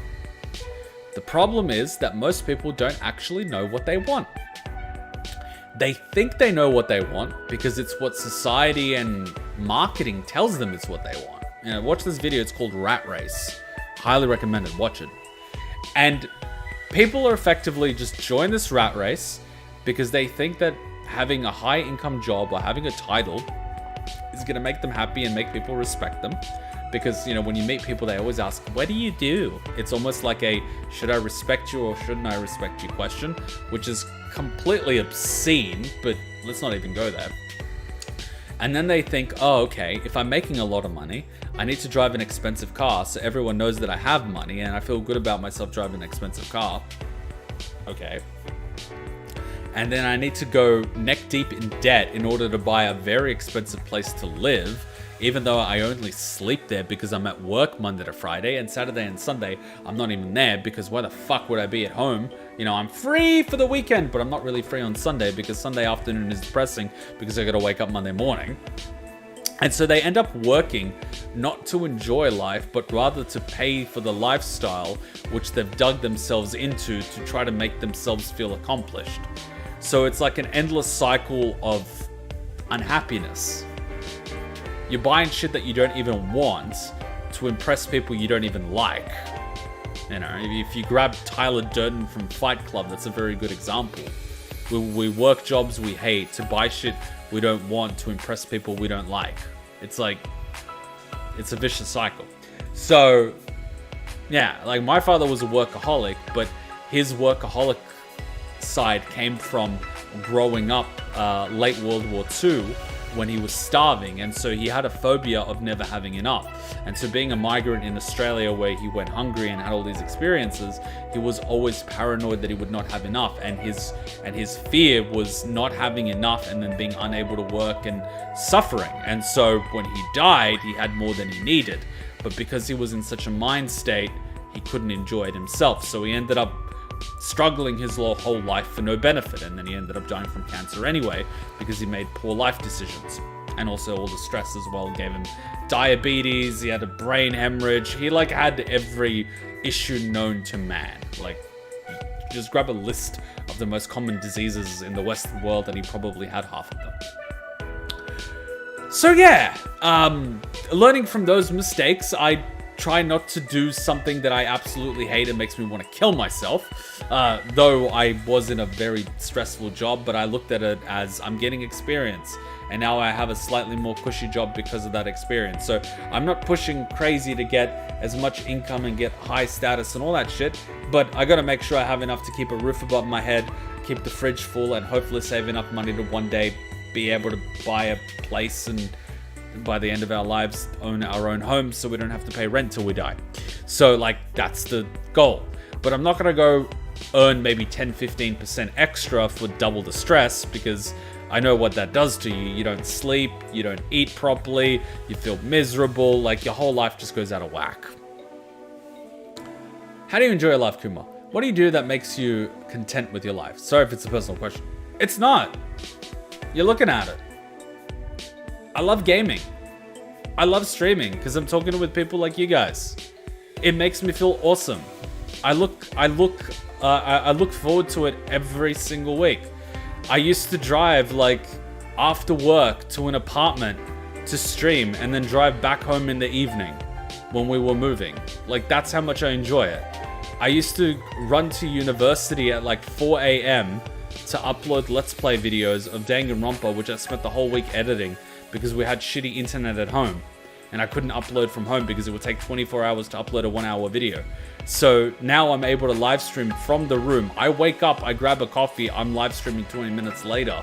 This is fucking awesome. I don't know what the fuck I did the past 50 weeks at work, but I do know what I played 3 weeks ago on a live stream. And it was awesome. And lots of fun memories, and lots of laughs, and lots of cries, and lots of moments, and lots of banter. So what makes me content with my life? This.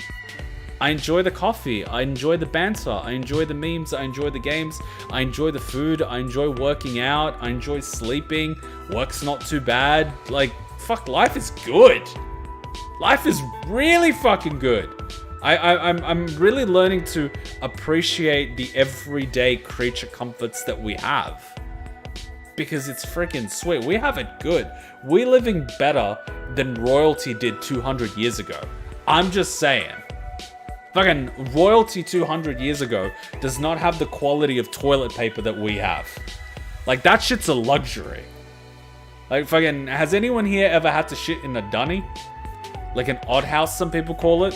It's like an outdoor wooden house that just has a hole and the shit is in like a container. That's what I used to shit in when I was in Bosnia. Bloody indoor plumbing is a luxury. Not having the electricity cut out 3 times a day is a luxury.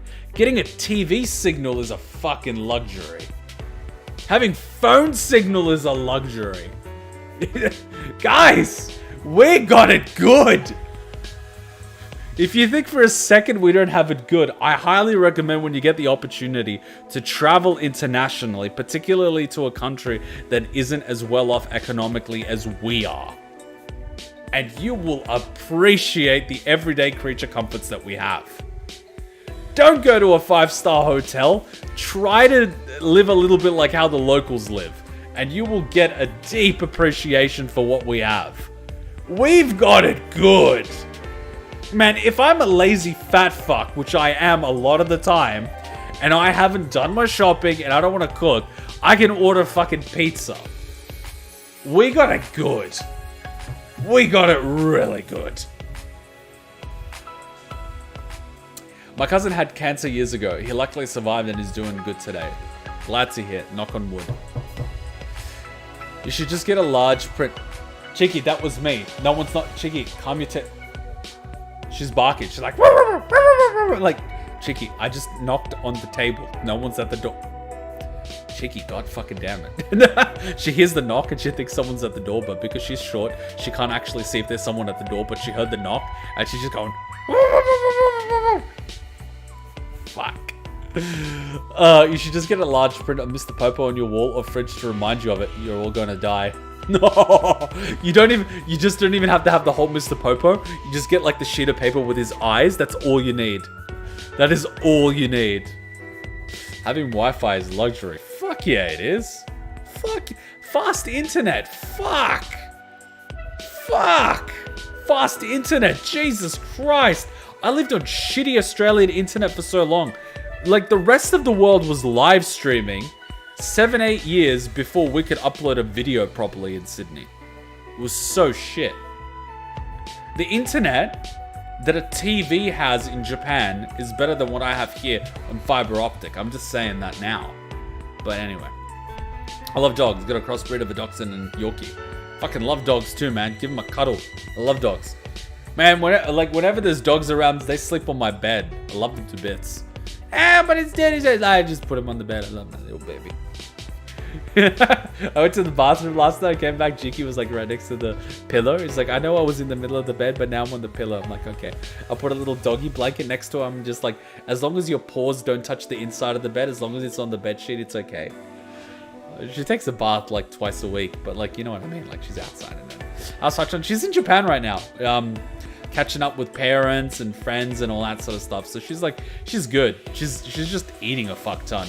She went to a like a Michelin star family-run seafood restaurant the other day with her parents, where you've got like the grandfather that's on the front and the grandson, and at the back you've got the dad, and they like do they don't even have a menu. You just get the set. And they give you like sushi.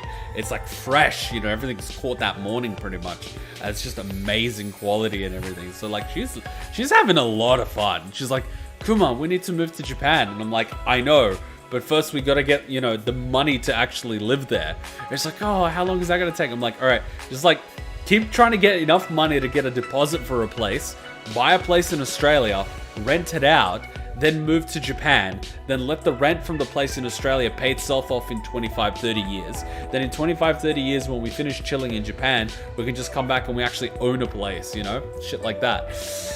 Last question? Did I see your last question? Talking about Hachan, if that's so cute. Oh yeah, it's nice having her around. I think when you don't appreciate something until you don't have it around anymore. And so I'm definitely going like, you know how Hachan would always bring me lunch? That shit was nice. See, when I finish the stream now, I have to go make my own lunch.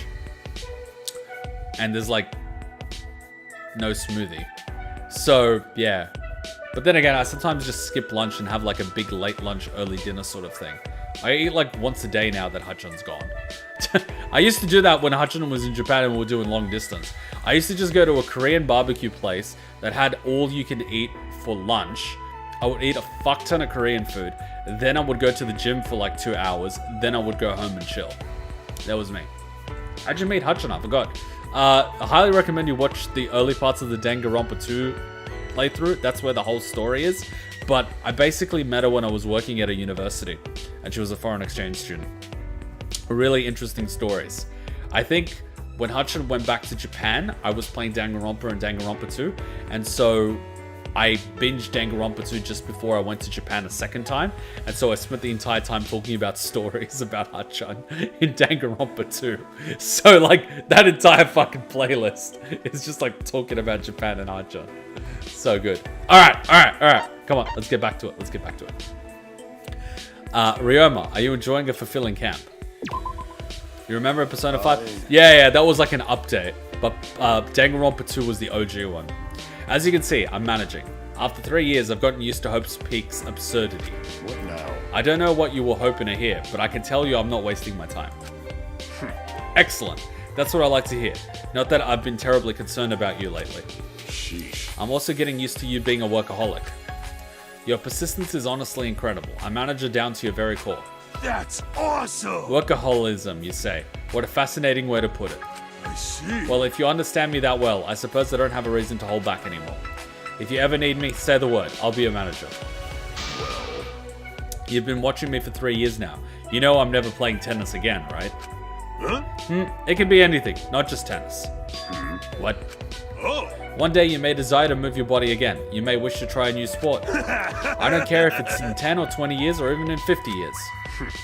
You're the most intense manager I've ever known. Ryoma and I discussed post-graduation plans.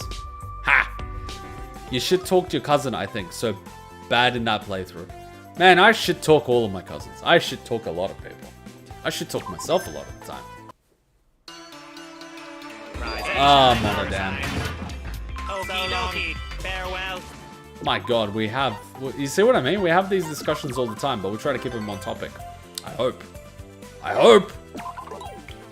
I hope! It makes these games fun. What really makes gaming fun is the friends you make along the way. Hell yeah. Check it out, Nekomaru. I've been building some legit muscle, huh? Oh. Nice. Very impressive. You had massive potential from the start, but you're training damn well. Still, I'm an ant compared to you. I ain't gonna lose to my manager.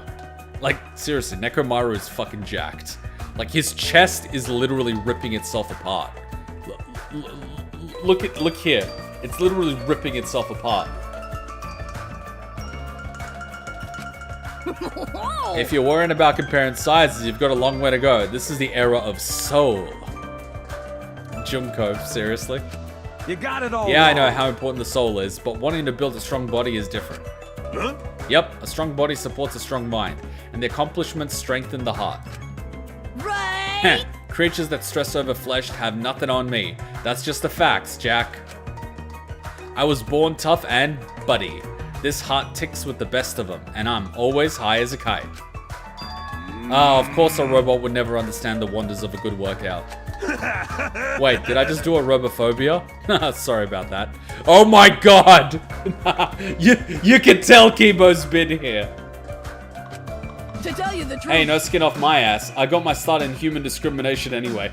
I fucking love Kurokuma. That's true. Well, a metal body ain't such a bad thing either. Right? Whoa, is it opposite day or does the deuce get it?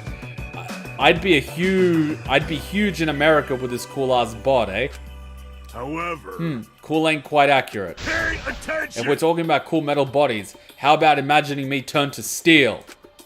Yo. Whoa, like a bike? Brutal but stylish? Rough and rugged, but with some sleek parts. Hey, damn it. Now that is just sexy. See, it's totally different from a stuffed animal like you. Oh, for sure. Holy crap, you don't get it. You haven't fallen for me, beloved by people of all walks of life? Totally. I'm intrigued by this fella. How about becoming my assistant? Stop fucking Why don't I around. just chew on broken glass? Don't get near me, rodent. Wow, I wouldn't work for Kurokuma. That's one way to get killed. Nekomaru is the one manager that no Karen in the world wants to talk to. Cause he's so good! You don't need to keep the conversation going on the same topic, unless it's a serious topic and something you like to talk about. Makes the conversation seem like in a friend group. Yeah, I think our discussions are very natural. Nothing's forced. If Junko was a normal person, I'm curious what her taste in people would be. Makoto. Well, technically, I would highly recommend Danganronpa 0. I haven't read it in the live stream, so I don't want to go into specifics, but I highly recommend you read Danganronpa 0. That would answer your question. Jotaro means Josuke, but it's Danganronpa. True. Who cares of being robophobic? They aren't even alive. Yes, I'm a human supremacist. Yeah, my toaster doesn't have rights. So what if I use my toaster to make grilled cheese by putting it sideways and using it as an oven? And the name of the game is... So you've appeared, gargantuan old Manondon. If you come any closer, I shall defeat you. You're referring to me? Hey! This is a field trip for high schoolers. What's an old dude like you doing here? You're gonna get it now. A bad adult must have snuck in. I'll slash you in half with my hero sword. Take this! Take this, Ultra Finisher, Mega Slash! Huh? As a little ultimate, you know your stuff. However, You're full of openings. You serious? Yeah? Give it back! Give it back! Back! Only I, the hero, can wield that sword. then... Kids will be kids, but you should only swing sticks around when others aren't nearby. Huh? With your strength, someone who isn't prepared would take it straight to the face. Even without a weapon, I won't be scared. Jeez. You don't have to cry. Jeez, you can have it back. What? Huh? Oh. Here, take it. To a kid, even a stick can be like a treasure. I know. However. But you still shouldn't swing it around like that. You're strong. You need a more proper form. Hey! Just returning my sword won't increase my friendship level. Adults are two-faced liars. Oh. Yes, be lively and speak loudly. And always be wary of grown-ups you've just met. However. But you should decide to raise your attributes to the next... But should you decide to raise your attributes to the next level, you should come see me. You've got a mean swing, kiddo. With proper training, you'd be a force to be reckoned with. Aww, that's so nice. Marcus would like to talk to you, Seppu Gamer. Marcus. Oh! Marcus would like to talk to you, Super Gamer. Right. For all the bad reviews I've seen for this game, it doesn't seem so bad. It's not bad. It's just people had an unrealistic expectation of the game. This is not a Danganronpa killing game. This is a Danganronpa social event game where everything is a social event between the characters. If your expectation is for a killing game, you're going to be disappointed. That's like me walking up to a meat and grill place, but I'm a vegetarian, and I'm disappointed that the salad is shit. You're expecting the wrong thing from the wrong place. I hope that's a good analogy. You get what I'm trying to say. It's not a bad game. At all.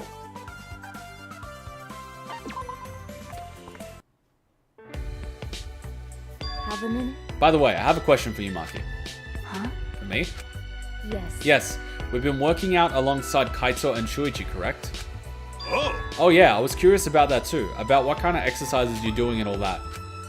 I see. Oh, that. It's nothing major. Compared to you two, it probably sound completely half-assed. It's just basic things like sit-ups, push-ups. On bad days, we just chat forever instead. It's really all haphazard and spur of the moment. If you saw us, you'd think nothing of it.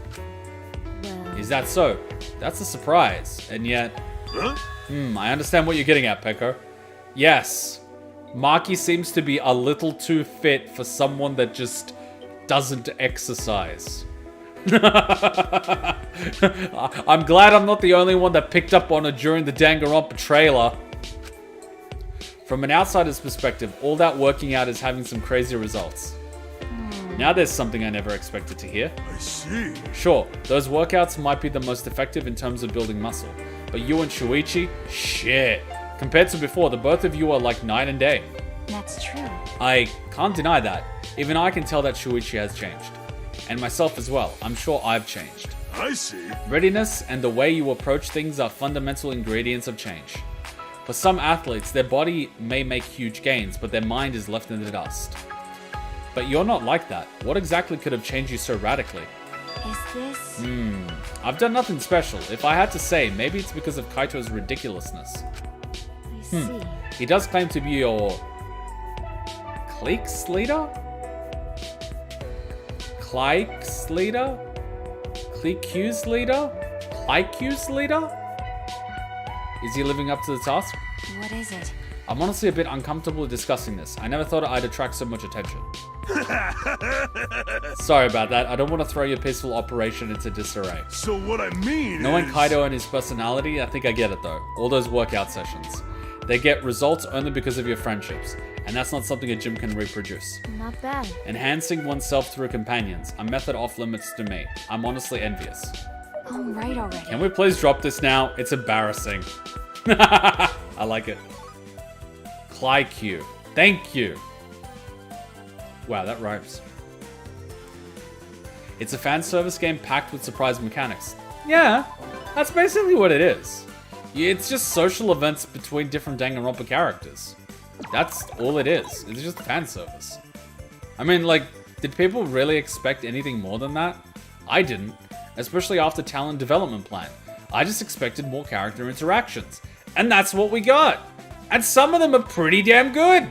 Fuck, I was laughing my ass off when we were doing Kurokuma, when we were doing Fuyuhiko. Like, they're pretty good. This game has its moments. I don't know why people are dissing it. Hell yeah! Ah, so we've done only social events. Yeah, like, it's pretty shitty that people are dissing this game. It's a pretty good game. You just got me a strawberry flavor boost protein drink. What did I miss? See, you're making me hungry now. I was expecting it to be released for PC. They wouldn't do that. Because they released Danganronpa on the Wii. But who would rebuy Danganronpa on the Wii if it's just the same game? No one. So they created the Decadence edition, which includes the previous games plus this one to boost the sales. Which it did. Like, that's the whole thing. So Nintendo probably chipped in for the development of this game a little bit in exchange for like a 2-year or a 1-year exclusive thing. A similar thing happened between Sony and Death Stranding. It was released on PC a year after it came out on PlayStation because it sold a lot of PlayStations. That's just how it works. Whereas some people might actually buy the Nintendo Switch in order to play this. It's the same way I bought the Nintendo Wii to play a Resident Evil game. I wanted to play the Umbrella Chronicles and the Darkside Chronicles, and I bought a Wii to do it. Very nice to see you again. They know people will buy a console for a game.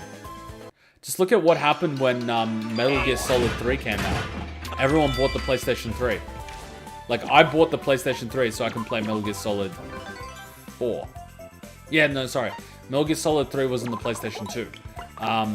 Metal Gear Solid 4 was in the PlayStation 3. So I didn't buy a PlayStation 3 until Metal Gear Solid 4 was coming out. Like, I bought it on the same day. And a lot of people did. It's like that. That's basically what they're doing. That's wonderful. Of course they're gonna give him free surgery. So then it's okay. Wow, free surgery. And he gets stats. Jesus. Yeah, he would have been an amazing tank. You had a boba tea mango strawberry. That tastes so sweet. I like it. I like it. Such a good game. I was actually expecting more Nekomaru and Akane events, but there weren't many. But the ones that were here were really good. What are we doing today? Nekomaru and Akane. I really expected more Nekomaru Akane events. So Akane's events are going to be a little bit different then, which is going to be good. Because we've seen bits and pieces of her events, but we haven't seen a fuck ton of them. Just got up from a quick nap? I love naps. They're so good. Hachan hates me taking naps. See, that's the thing. If I don't have a coffee, I need a nap later in the day. So I either have a coffee or I have to take a nap. You can't, like, have it both ways, Hachan. You either let me take a nap or you let me have a coffee. What do you want, woman? What do you want? I'm considering a PlayStation 3 just for Metal Gear Solid 4 as well. I don't know if playing it is much different than watching the LPs. It's definitely different. Have you actually played the game before? Because if you haven't played it, or you haven't watched the LP, I would recommend playing it. It's a really good experience. And the game itself did really, really, really well. Because you've got the whole 3D sound wave system, so you can stealth through the whole game, but it wouldn't be easy. It's really fun to play. There's a festival happening soon where you can try things unrelated to your talent. A street performance, eh? I'm pretty sure I can handle that. I'm performing alongside Makoto, who suggested we take inspiration from the show Stomp. I see. Expressing sounds with the body. Hey, easy enough, we can do that. Apparently the Stomp often uses tools. I'll consult others for their opinion. Maybe the play folks can offer some advice. Let's do the advice. Well, we're a bunch of that's about amateurs, it. so we brainstorm things like costumes and sets quite a bit. Oh? Costumes and sets, eh? Maybe we have a bit of room to change things up too. What about performing in swimsuits? That ought to be a hit, and wouldn't even require costumes. That's awesome! Oh, and then we could show off our muscles. That would be quite the impressive performance. I told my fellow performers about Teru's idea, but every one of them refused. Who else was in it? Oh, and another good thing if you get a PlayStation 3 is you can play the entire Metal Gear Solid franchise. So you can get the, I think it's called, what's it called?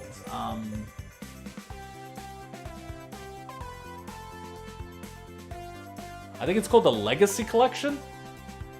I think it's, what is it? Fucking...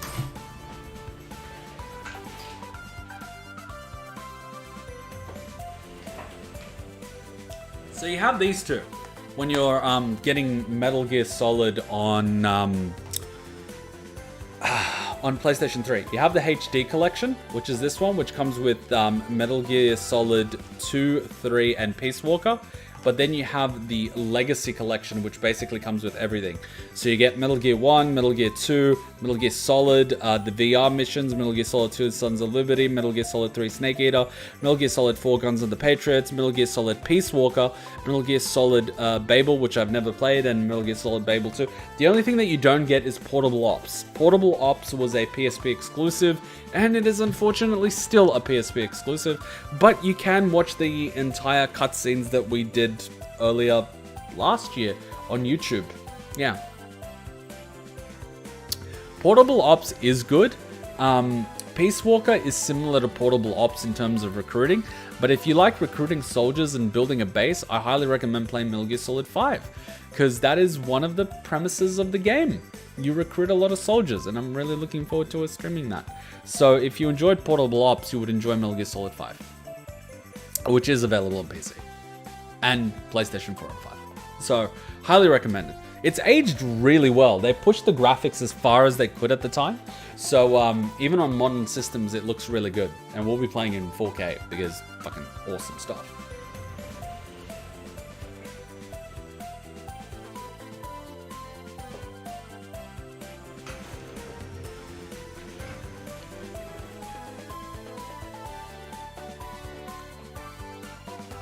I don't know why humans want blood, gore, betrayal in these games. Sure, they happen, but that's not why I like these games. I like them for the characters, and it pains me to see them die.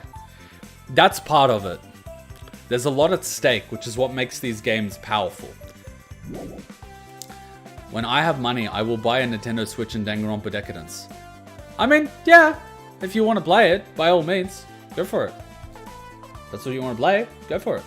Switch has a lot of good games, so like, it's pretty cool. And it's a handheld console that you can take around, but you can plug it into a TV. It's pretty nice. It's not competing in the heavy graphics department like the PlayStation 5 or PC games, but it does do well in the co-op games. It has a lot of fun games to play with friends and stuff. So it's like a very chill console. I spent over 600 hours playing Metal Gear Solid 5, ended up almost being wanted in 62 countries for war crimes in Afghanistan. Ha! Yeah, when we stream, we're going to have a war crime counter, as well as a death counter. One of your favorite Switch games? Like, this definitely is, because it's one of them that I played. I really liked Fire Emblem Three Houses. Really good game. I played a little bit of Super Smash Bros. That when we streamed it. I think that was really fun. I haven't actually played Mario Kart itself, because for some reason, Hachon gets dizzy playing that game, so I ended up never playing it. But, like, yeah, it has some good stuff. It has some good stuff. And they also have 13 Sentinels now, which I heard was done really, really well. And it was ported really, really, really well. So I recommend it. I'm just missing the first hand in Metal Gear Solid 4. Have you actually seen the story? Do you actually know the story of MGS4? Because if it's your first time playing it and watching it, it would be really good to do it yourself. If not, then it's just fun. Metal Gear Solid 4 is just basically a much more basic version of Metal Gear Solid 5. But it's good. It's good. I forgot that we ran out of things, so I could have just kept moving instead of pausing to talk. Because I can talk while I'm doing this. Because it doesn't require much brain power. I love the Switch, it's so convenient. It is. Like, that's the one thing Nintendo did really well. It would have never made sense for them to compete with the standalone console like they did with the Wii. It makes more sense to have a portable console like the Switch. Because it merges the console with the Game Boy. So instead of having two separate things, you just have the one. And it makes it worth the price. So instead of people going, I don't want to spend $200 on a Game Boy, well, they end up doing it because the new Pokemon game came out. They end up instead buying this, which acts as a home console. You watched on our channel? Okay, so you've seen it. It would still be fun to play, but then it's like up to you whether or not you want to buy a console for it. They're fun games, and you'll always get more out of it the second time you watch or play it. So it's up to you whether or not you want to play it. But if you do get a PlayStation 3, get the Legacy Collection. That way you can play Metal Gear Solid 2 and 3 when you feel like it. They're still really fun games. And you can always go for something like trying to do a big boss playthrough, because then you get the stealth camo in Metal Gear Solid 3. If you do the whole game without tripping an alarm, you get the stealth camo. Which, I mean, I don't think you're going to play the whole game with the stealth camo, but it's a nice reward. And then Metal Gear Solid 2, if you get enough dog tags, you get the stealth camo or unlimited ammo. Which at the time is really awesome, because then you could just go around stealth and shoot people before Metal Gear Solid 3 came out. For its time, it was fucking amazing. Really neat feature. But then again, I think they also have the bandana in Metal Gear Solid 5 with unlimited ammo. So you can do the same thing. Just blow shit up. I love Super Smash Brothers. Codex for Metal Gear Solid. Snake reaction to the other Smash characters. It's hilarious. Codecals. Yes! Yes, I remember seeing those. That was one of my favorite parts. That was just like so funny. It was so good. What's a Yoshi? And can I eat it? No, you can't eat the Yoshi! Just imagine King Kami on the other side. No, Goku! You can't eat a Yoshi! God, Dragon Ball Z Abridged, so good. So good. Oh yeah, you played MGS5, so the whole story makes sense. Good, good, good. As long as we keep it spoiler-free for everyone here. It's so sad that they never actually completed Metal Gear Solid 5. Unfinished game. But it is what it is. I hope bloody Konami just releases the IP. They're not doing anything with it. Rinsky helped me through the series? Yes. Oh, he loves it. He's good at that. He's good at that. Yeah, it's really good. You're going to get a lot of people here that really love the games that they play, so they'll help you out. That's why we have the different game threads. Like newbies, first time through, they're well looked after. It's really easy to get lost, especially when there's a lot of games. Fuck, I get lost with Kingdom Hearts. Kingdom Hearts 1, 1.5, 2, 2.5, 3... No, wait. 365/2 days before 2. The fuck? And then Kingdom Hearts 2. And then probably Kingdom Hearts 2.5. And then Kingdom Hearts 3. I'm just like, what the fuck is going on? Where are we? What is this timeline? Why are there so many games on so many fucking consoles? There's like Kingdom Hearts 1 and then like 6 games on different fucking consoles. There's a Game Boy Color game, there's a PlayStation game, there's a visual novel, and then you get Kingdom Hearts 2. I'm just like... my brain! You're not making it easy for a first timer. Oh, good stuff. It's been a wild ride, but our time here is almost over. We're having a bonfire as a send-off. Huh? After putting them through their tough training, my next job is to show everyone my appreciation. First, I'll greet the eager martial artist. First, I'll greet my festival comrades. First, I'll greet those who trained under me. Of course. Inhale, exhale. What is it, Chihiro? You look like a dehydrated ghost. I'm just super nervous right now, for personal reasons. Oh, I know. Would you mind yelling at me? What? What? Yell at you? What for? Like, to try pump me up. Tell me I'm stupid for getting so worked up that I can do it. You know? I'm getting ready to do something that needs all the courage I can muster, so I'd appreciate it. I'd appreciate help. Okay, I won't pry any further, but yelling is one thing I'm good at. Chihiro! Yes, sir? Your voice is... Raise that voice! Put your heart into it! Show some spirit! Suck in that big breath and scream your shit out! You're right. Yes, sir! Huff, puff. How long has it been since I shouted like that? Then... How are you feeling now? Body heated up? All those nerves blown right out of you? Yes, it is. My breathing is so much calmer now. That's the spirit. Now go kick the shit out of this thing. I know you can do it. Thank you. Thank you so much. I sent Chihiro off full of energy. This is actually adorable because it's when Chihiro confesses to everyone what's going on. This is wholesome. See, this is the type of fan service we need. This is the good type of fan service. Now I get it, there's a lot of bikinis and over-sexualization of characters, but it is a Japanese game. Alright? And we have some wholesome moments too. I got into MGS because of you on your channel, but I still need to play some of the games. Yeah, you can have a lot of fun when you play them. They all come with their fun mechanics. Luckily, you're not going to get lost. Like, it's very easy to get lost in those games. Like, it's really easy to get lost. So you'll be good. Can you play this game as Mukuro or Mew? Yes, you can. Yes, you can. Mew was one of the earliest people we did, and we did her thing not too long ago, and we did Mukuro as well. Okay. Just check through the thumbnails. I always put the characters on the thumbnails when we play them. Mukuro was really wholesome. And Mew was just Mew. If you like Mew, go to any thumbnail that has Mew on it. Mew the other week with Mikan was quite something. What the hell is going on here? 1, 2, 3, 4, 5, 6, 7, 8. 1, 2. This is tough, dude. Why do I have to stretch like this? Ow. What? You sure are whiny for such a tall dude. Stop crying over something as lame as this. 1 blazing flame. 2 flowering water. 3 surging wind. 4 awaken my brethren. Nah. 4 awaken, O earth. Damn you! And you're way too damn loud. Mind keeping it down? No! Silence is a bad thing, but Gundam, your shouting really is a bit much. It seems you do not sense the elements circulating through my seething bloodstream. Sure, moving around helps circulation, dude. My stiff shoulders feel a little better already. Huh? Hero? You have stiff shoulders? Just a little lately. My head is too darn heavy. Maybe I'll cut my hair once we graduate. Move your bodies, not your mouths. You'll be in a world of hurt if you neglect your stretches. Sorry. Gone to sorry. Gone to do it properly. 1, 2, 3, 4. But, Why'd I get dragged into this anyway? Our fortune teller has no use for bodybuilding. however... Your body is almost done sitting. It's best if you build a limber yet solid body.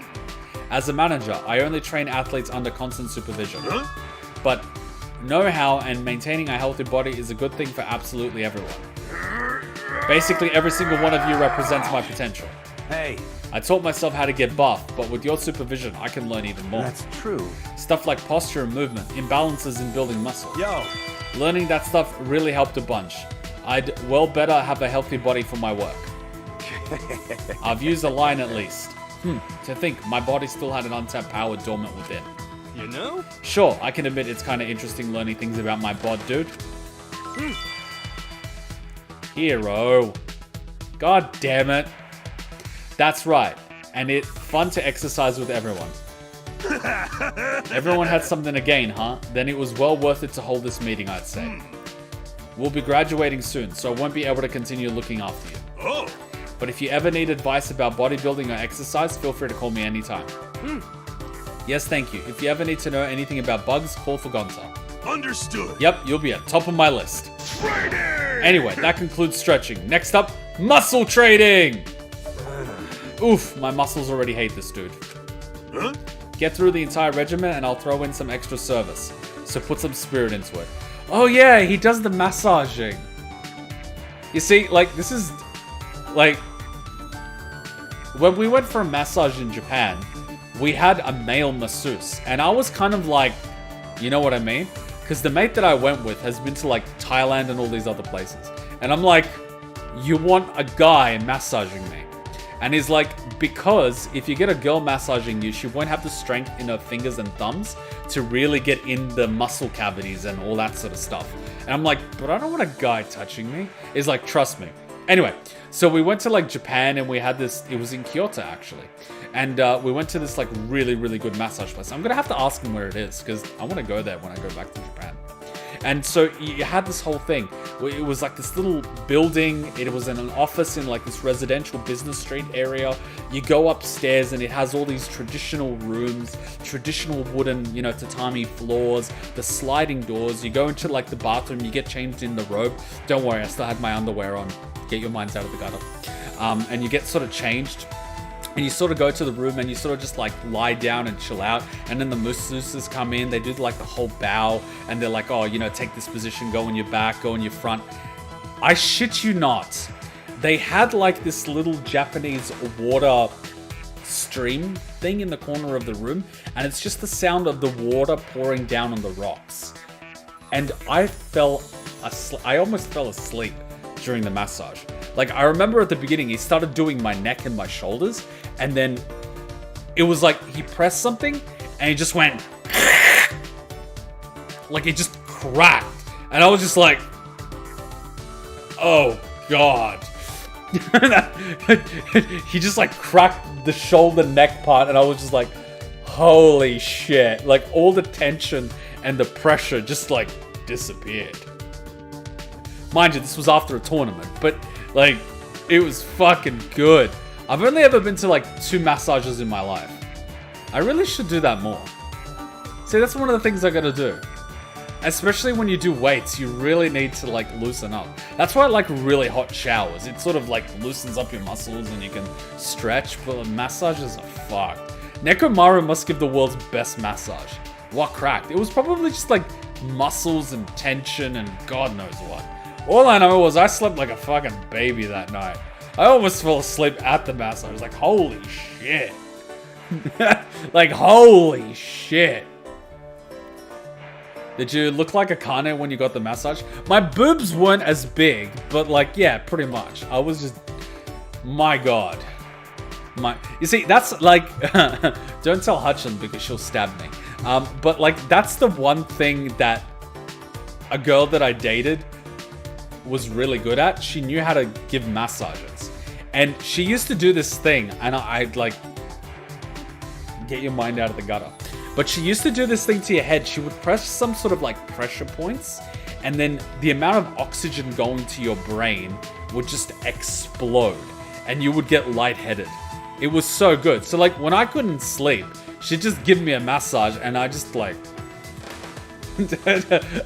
I don't know how she did it, but, like, she was good with her fingers.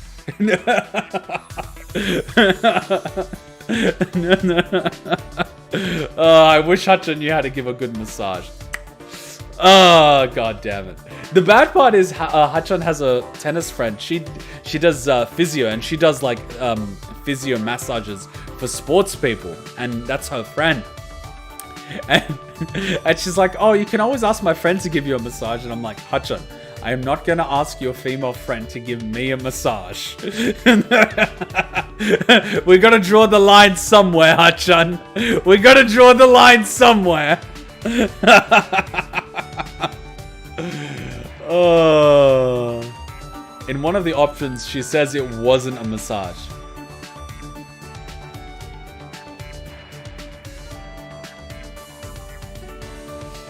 Get through the entire regimen and I'll throw in some extra service, so put some spirit into it.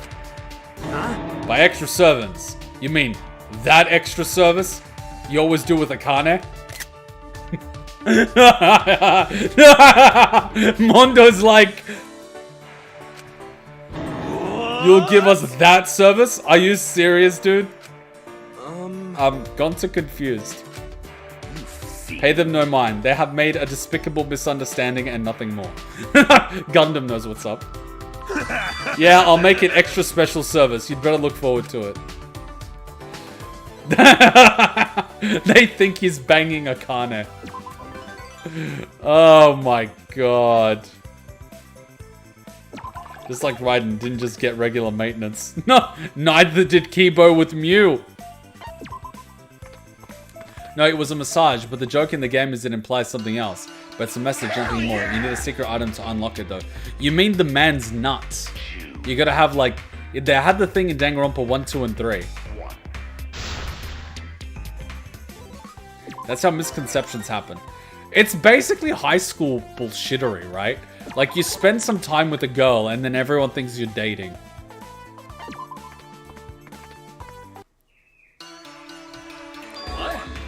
It's just high schooler bull crap. Man, his base stats are really high. Oh. Teaching others is a learning opportunity for the teacher. Managers grow by helping athletes. Yeah, his stats are really high, even though we didn't really do much training. And he got to level 90. Holy fuck. Yeah, he's got high defense and fortitude.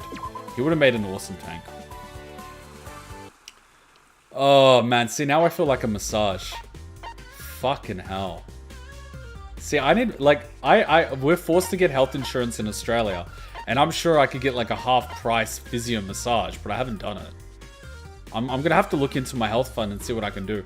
I'm pretty sure like some girl was telling me that in her health fund she was getting a massage every month for free. And the only thing my health fund is giving me is like 2 dental checkups a year for free.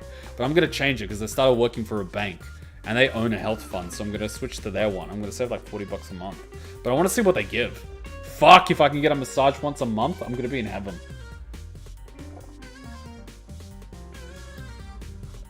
If you could pick any ultimate, which would it be? I'd be the ultimate messenger.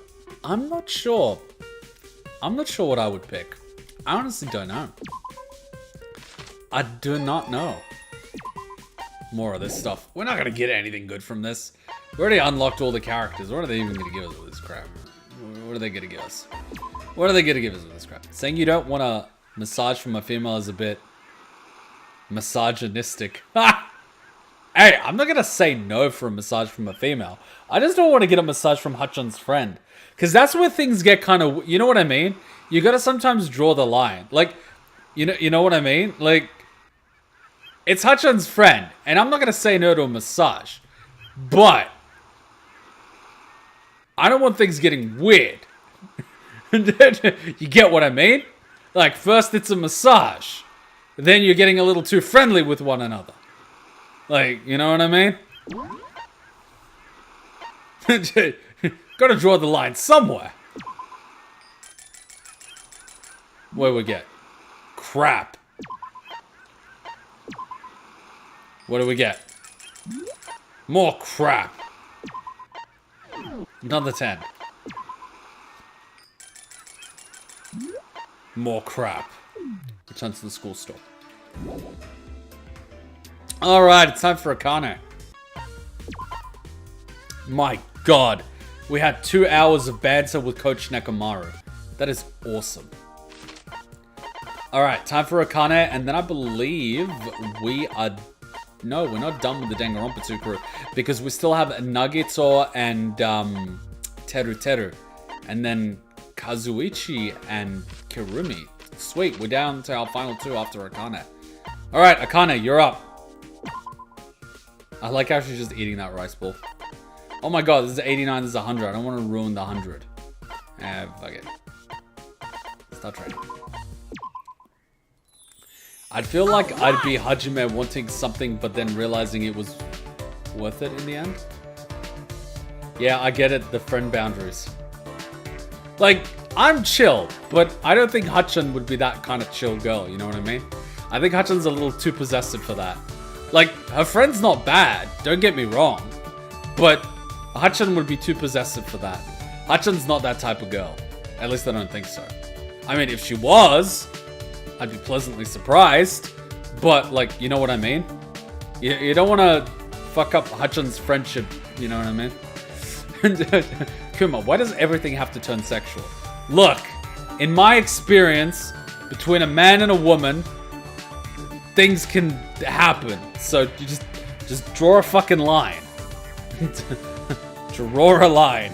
You gotta keep on this side of the line, right? You just gotta be chill. Not just Hachun, no girl is that type of girl. I don't know. So, some girls like to have fun. Dun, dun. Some girls don't mind. Some girls are pretty freaky. They do get jealous though. They're like, oh, I don't mind. Like 5 minutes later, they're like, I want in. Oh, God. Oh, that girl was freaky.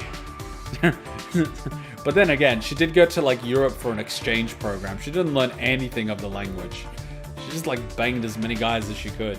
And then she like came back to Australia and was like, yeah, nah, you've been all over Europe. I don't want to catch anything. God, man, girls can be just as bad as guys. Trust me. Girls can be pretty bad. Alright, I get to spar with Sakura and the Mono Beast. Hell yeah, let's do it. Akane, best line in the game. The heck is a social media? I love Akane, she's so good.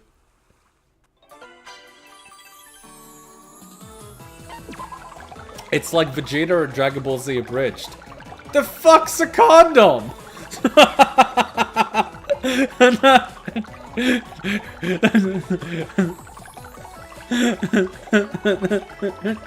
They finish. Wait, where's your condom? The fuck's a condom? And that is how Trunks was born. You said you were wearing protection. I was wearing my armor. You're an idiot. So what do you want me to do about it?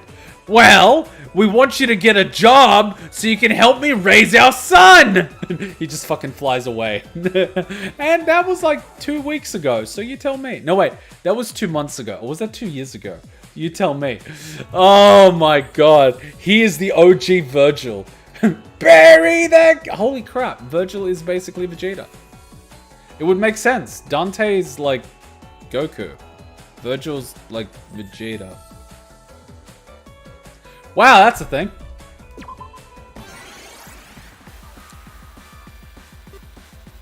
We just learned something. That was a trip. That was a fucking trip. Some girls are friends with benefits, but the guy always gets called out and blamed. See, like, the girl that I told you about that basically went to Europe and had fun, and hey, Kurumi's land. Oh, Kuromi's land.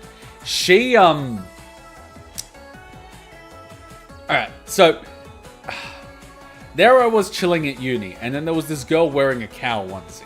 And I was like, what the fuck? But anyway, she was going from like stall to, I was manning the kendo stall. And she was going from stall to stall, just like fucking, she was bored and she was just talking to people. So I started talking to her. And me being me, I started hitting on her because University Kuma was University Kuma. And so I was hitting on her, we hit it off, and then I just went to grab some, you know, like milk tea with her and whatnot.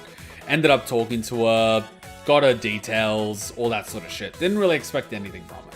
Anyway, so there I am just chilling being Kuma.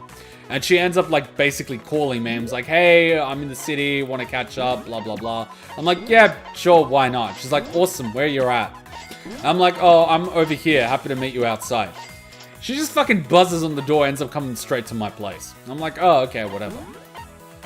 I was kind of friendly with her. I wasn't like hitting harder on her or anything. She was just like in my place. I was like, what the fuck is going on? She was like really friendly. And so like we went out, went clubbing, went eating, met her friends. I kind of met a few girls through her. Like her friends were all pretty good. All exchange students though, but still pretty good. Anyway, we're gonna do some of these random squares while I'm talking about this. And so I started hanging around with her a little bit. And then she invited me to go with her to a friend's birthday party.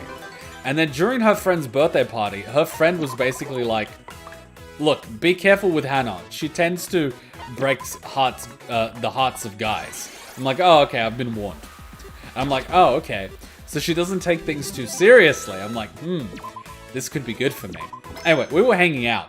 And so she kind of, you know, wanted to get friendly. And we did, and we had a lot of fun. And then after a while, she was like, so are we dating now, or are we exclusive, or like, what are we? And I was like, how about friends with benefits? And she was like, okay. And so, yeah, we kicked it off like that. So for a good chunk of university, while I was dating girls, I was also friends with benefiting her. And so university was pretty fun for me. I actually liked university. Like, I had girls coming in and out all the time, which was really fun. And she was really cool with it. Like, it was fucking hilarious. Like, I accidentally bumped into her while I was on a date with another girl. And she didn't, like, let any signals off or anything. She was just, like, normally friendly, chill, like a cucumber. But one thing that she did do later that night was she texted me later that night. It's like, hey, you still around? And I'm like, yeah. And she's like, wanna come for dinner? And I was like, sure. And then I made up with her dinner. So like, I took a girl on a date. I was like dating a girl. And because, you know, when you start dating, you don't want to be too keen because that's how you blow it. And so like, I finished a date with a girl and then I end up grabbing dinner with her. And then she ends up coming over to my place. Life was good. Uni was fucking awesome. So like, girls can get pretty wild. You know, like she was the one that I had the freeway with the first time. Like, she introduced me to a lot of her friends. And then we were just clubbing this one time, and there was like this one other girl that she was chilling with. And I was there. And that girl started kind of being interested in me. And then she was around at the same time. And then her friend was getting kind of flirty. And then she was kind of flirting with me at the same time. I'm like, oh my god, you're gonna blow this. And then her friend still started being flirty. And then her friend started being really friendly with her. And I was sort of like, wait a minute. I have to try. Because I know, you know, like, you're friends with benefiting this girl. She's probably not gonna say no. And this girl was pretty keen. And so they ended up both going back to my place. And it was like, yeah, girls can get freaky too. Like, don't think it's just guys. Girls can be pretty, you know. She would have made a great porn star or an OnlyFans model. Instead, she's a shaman. I mean, I get the whole spirituality element of it, but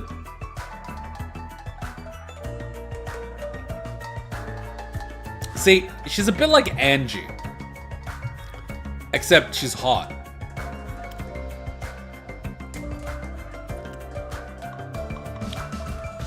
Hutchin really hated her. Remember how, like, I kept telling Hutchin that I'm honest? And then she met that friend of mine and she asked, did you sleep with her? And I'm like, yes. And then Hutchin got really mad and I was like, why ask a question you don't want the answer to? Do you want me to lie?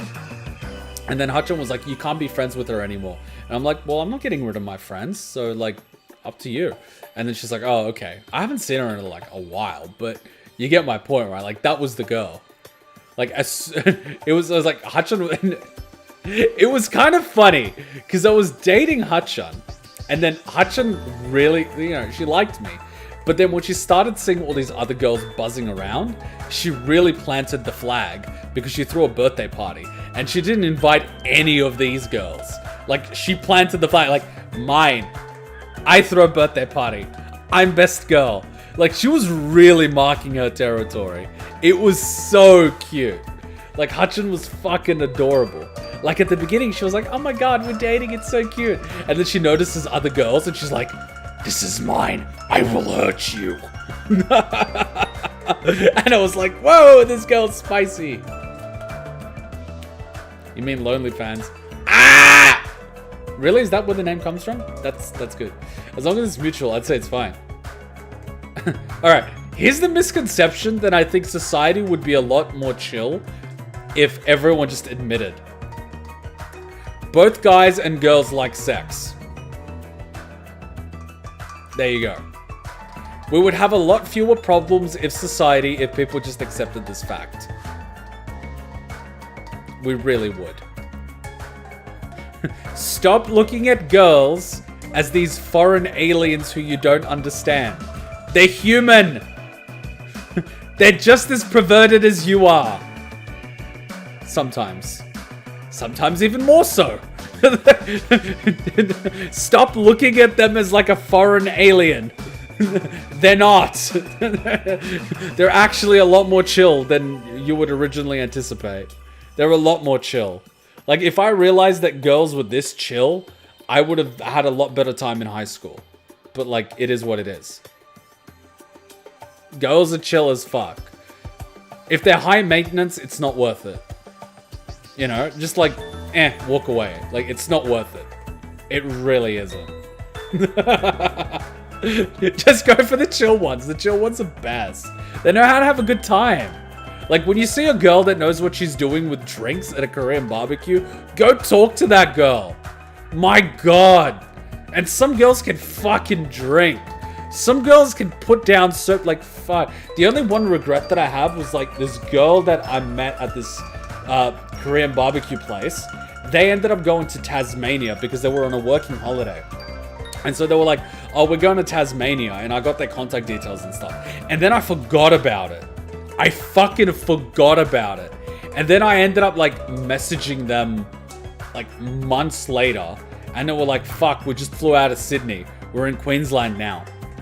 should have messaged us. And I'm just like, oh my god. Because I messaged them after we met and they ended up going to Tasmania. And then I forgot about it. They're like, we're going to be in Tasmania for 2 months. And then I forgot about it. And then like 6 months later, I'm like, oh fuck, there was that hot chick. And then I ended up texting, they're like, we're in fucking Queensland. And I'm like, no! Oh god. The girl I'm talking about could fucking drink. I called bullshit. She was mixing beer, like she was doing these Korean drinking games, and she was really good at it. She did this thing with a glass, and then she would tap it, and then it would froth, and then she did like all these other Korean drinking games, which was really good. And I was kind of worried that she would get too drunk and pass out, but like she could fucking drink. Fuck. Such a shame. It would have been a lot of fun. She was like, I shit you not. She was basically, she looked like Korean Hachun. Like, I shit you not. She was like Hachun, but Korean that drinks. It was fucked. Like, her English was shit, but who cares? Fuck English. When you drink, you don't need language. You just understand. You know that mutual understanding that you get with people when you're both drunk? It's a thing. It's like the international language. What's a shaman? She's like a very spiritual person that... I don't know whether she's like 100% legitimate about it, or whether or not she's just very open with her sexuality. But she like does all these... like spiritual fires and smoke and incense and body painting, and she's a very, very sexual person. Let's just put it that way. She's just very interesting person, but yeah. This is sheep mentality. The more girls are around you or hitting on you, the more stranger girls will get drawn to you because they think you're something special. I'm not something special. Yeah, I know. It's the same thing with guys. It's supply and demand. If something's in demand, you perceive it as being higher value. They don't want to miss out and just want to win you over. Yeah, approval. I mean, like, yeah, it's pretty much it. That's why you should always get a friend that's like the girls that you want to date. Because then you will easily attract those type of girls. And girls typically have friends that are similar to them. So, like... get a friend that's a girl that you want to date, and then date all her friends.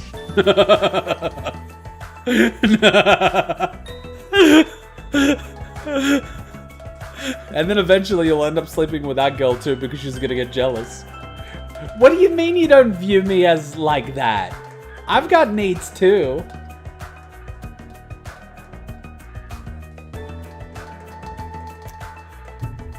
Hachun can never know.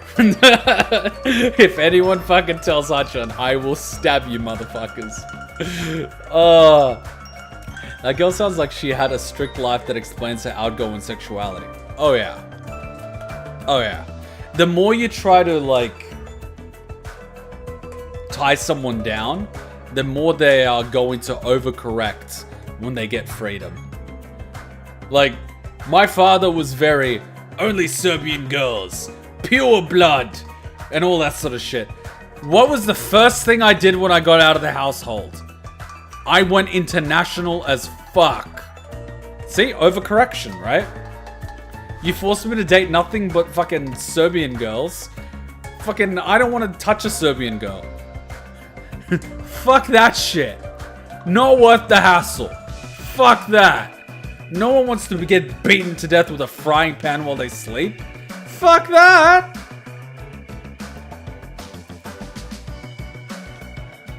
They just friend-zoned that one girl. But won't she be mad at you? I'm calling Hachun right now. See, Hachun, like... Hachun learnt the very hard way that I'm not gonna lie to her. Because lying is stupid. And it's not out of some fucking... Kumai is this honorable Ned Stark bullshit. No, I'm just too lazy to keep track of lies. Like, if you're lying, you have to keep track of lies. And that's too much effort. I don't care enough. So, like, I'll just tell the truth because it's easier and I own it. Like, I don't care. I'm not ashamed. So Hachin knows that if she asks me something, I will tell her the truth. But if you don't want an answer to a question, don't ask the question. Get me? Because I'm not gonna lie, but if you're mad at me about shit that I got up to while I was single before I was dating you, well, then that's a choice you're gonna have to make. You know what I mean? That's got nothing to do with me. So, like, you either accept it and move on, or you move on and I go back to being, you know. I mean, I've still got a phone. I'm pretty sure I can still get a few hits. I ain't that bad. I still got it. You know? So, like, yeah. And so she doesn't fucking ask anymore. Like, she doesn't want to know. She doesn't want to fucking know. So I'm like, okay. Good. I'm an honest person too. Like, Hachin had this whole thing where I was hanging around with my mate. I took him to Japan. And we ended up meeting her in Kanazawa, which is our home city, like, after we went to Tokyo and Osaka and Kyoto. So we ended up going to Tokyo, then we ended up going to Osaka, we ended up going to Kyoto, and then we ended up going to Kanazawa. And Hachin was like, oh, what'd you guys get up to? And I'm like, oh, I took him here, I took him there, I took him there. And, like, I even told her, like, we went clubbing, we went here, we went for the drink packs, we went karaoke. And then Hachin's just like, you took him clubbing? You took him to those karaoke bars? You know what those places are? And I'm like, Hachin, yes, I know what those places are. And no, I didn't cheat on you. It's like, that's not the point. I'm like, Hachin, none of those girls were nearly as half as cute as you. You have nothing to worry about. But I'm like, Hachin, a Japanese girl that gets a fake tan, dyes her hair blonde, and has long fingernails is not my type. If I wanted to date a white girl, I would date a white girl. I'm not gonna date a Japanese girl that's pretending to be a white girl. And then she's just like, but I still don't want you going to those clubs. Bad people. And I'm like, Hachin, I get it. But, like, calm your tits. Like, Hachin, calm your tits. I didn't do anything. We went clubbing. Like, so fucking what? You know what I mean?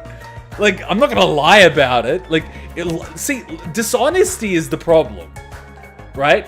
When you lie about it, and you hide it, and you do all this shit, that's when it becomes a problem.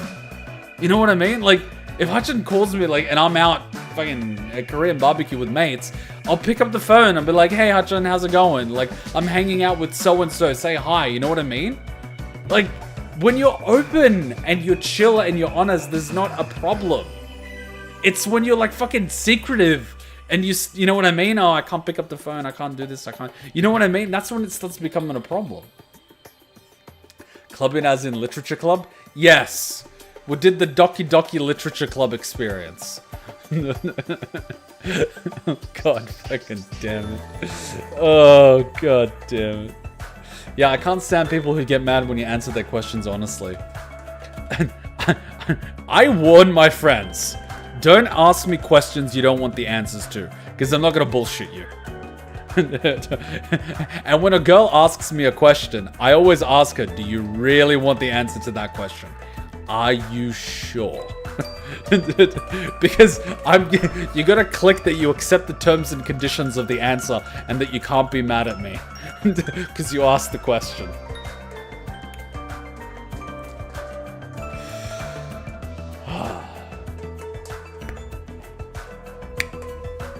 Alright, back to girls in bikinis. You see, like, Hachin would walk in on a moment like this. She'd look at the screen and she'd be like, what are you guys playing? And I'd be like, boob simulator.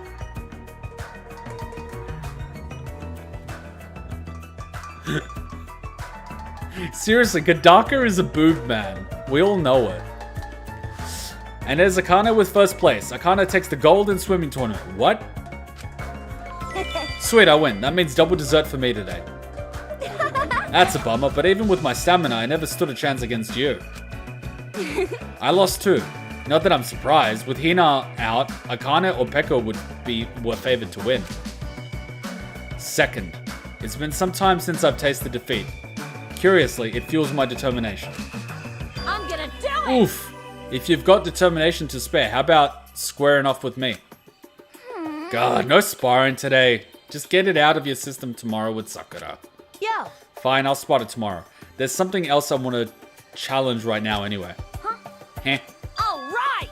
Gina, I challenge you to a swim. Huh? Me? Hello! She's not Gina, she's Hina. I know you're good, but isn't challenging Hina kinda cocky? I can't truly be number one if I don't beat her, right? Okay. I'm game, under one condition. If I win, I get double dessert. Are you in? Alright! You bet I am. You see, now the stakes are really high. Hina loves her donuts. Akane loves her food. Like, this is a fight to the death. If you have never seen two girls fight, you think guys fighting is vicious? No. Girls fighting is like the most vicious thing I have ever seen. They get raw.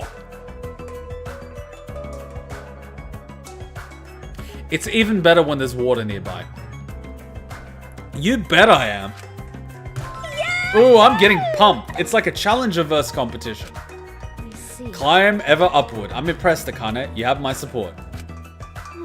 Well, there's no stopping it now. Akane, if you lose, you aren't getting my dessert, remember? Wow, Junko was offering her dessert. Mukuro. You see, Mukuro's a sweetheart. Mukuro's a fucking sweetheart. God damn.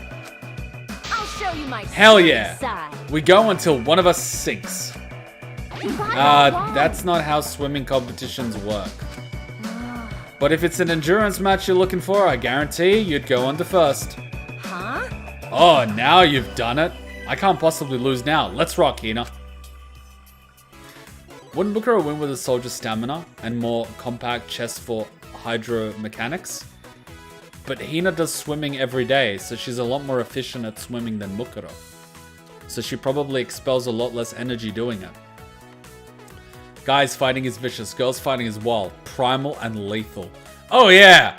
Hair grabbing, clawing, Jesus Christ. See, guys just fucking want to knock each other out. Girls want to destroy the other person. I've seen a girl lift an entire table with anger. Oh yeah. Oh yeah. Girls, man. Girls can be scary. You see, there must be something wrong with my survival mechanism. I see a scary girl, I get attracted. Most guys see a scary girl, they run. It must be the slub genes. They're like, put a baby in that woman. She's got good soldier genes.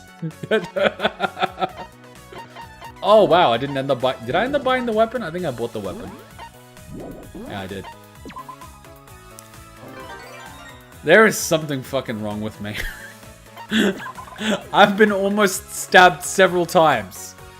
Yet I don't learn my fucking lesson. I think Hachan is probably the most normal girl I've ever dated. Jesus Christ.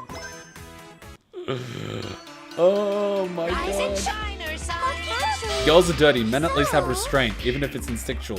Men have some degree of honor. I have to respect that.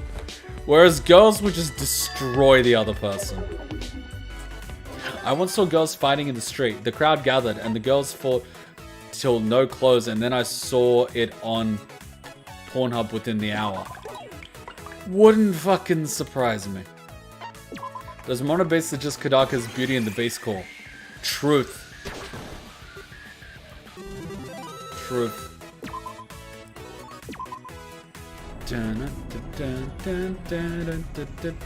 Oh my god, now I'm aware of the song again. Fuck. Fuck. No. Last week all over again. No. No, I'm aware of the fucking song again. No. No. No. No. Oh god. Oh god. Where's she going? Tenko proves your statement big time. You see, Tenko's not entirely wrong. but her attitude regarding people as a whole is wrong. Like, I'm not saying Tenko's wrong about men being perverted pigs, because we are, but not all men are abusive pigs. You know what I mean? So, like, not everyone's an asshole. Just most. Move! Yo, shorty, I'm gonna step on your tools if you leave them all here. Yeah. As usual, I'm in the way, but I can't put them away right now. But... My prototype electric skateboard broke down. I can't get back to the hotel if I don't fix it. Huh? What? You too good for walking? You've got two perfectly intact legs, last I checked. Oh. Nope, I can't. I have way too many tuning tools to carry back on foot. So make multiple trips, and if you run into anyone on the way, have them carry a load. Yo! Ah, whatever. Give me an armful of that junk. Come on. Hop to it. Let's go. No! Oh, don't be so rough. That goes in this box. You can't just stuff stuff willy-nilly. You. Ah, can it? You should have kept your crap organized before this went down. Fine, this goes in the box, yeah? Just hurry it up. This one looks heavy, so let me carry it. My tools and work are being cleared out like garbage. This is too much for me. I thought you were like a sisterly version of Masaru, but you're way different. I'm shocked. Huh? Now one of your friends? Because I'm not like him. I'm a whole nother person. All right! All packed? Cool, I'm going. You go at your own pace. Wait up, why are you looking after me? Do you want my attention that much? Huh? Huh? The heck you talking about? Doing stuff like this is practically my custom. Back home, I've got 6 siblings your age, or maybe it was 7. Either way, it's a bunch. If just one doesn't clean up after themselves, the rest think it's okay to slack. Can't have that. Wait. Oh, so do you? I'm just another sibling, huh? I see now. I guess that's not so bad. What? Hey, what you blabbing about? You're gonna fall behind. Yeah. I know. I'll just follow behind for now. I mean, you kinda kidnapped my tools. Hey, Not like I have a choice. Oh, but I guess it would be tool snapping in this case. Behave yourself. Come on, what you doing? Just standing around.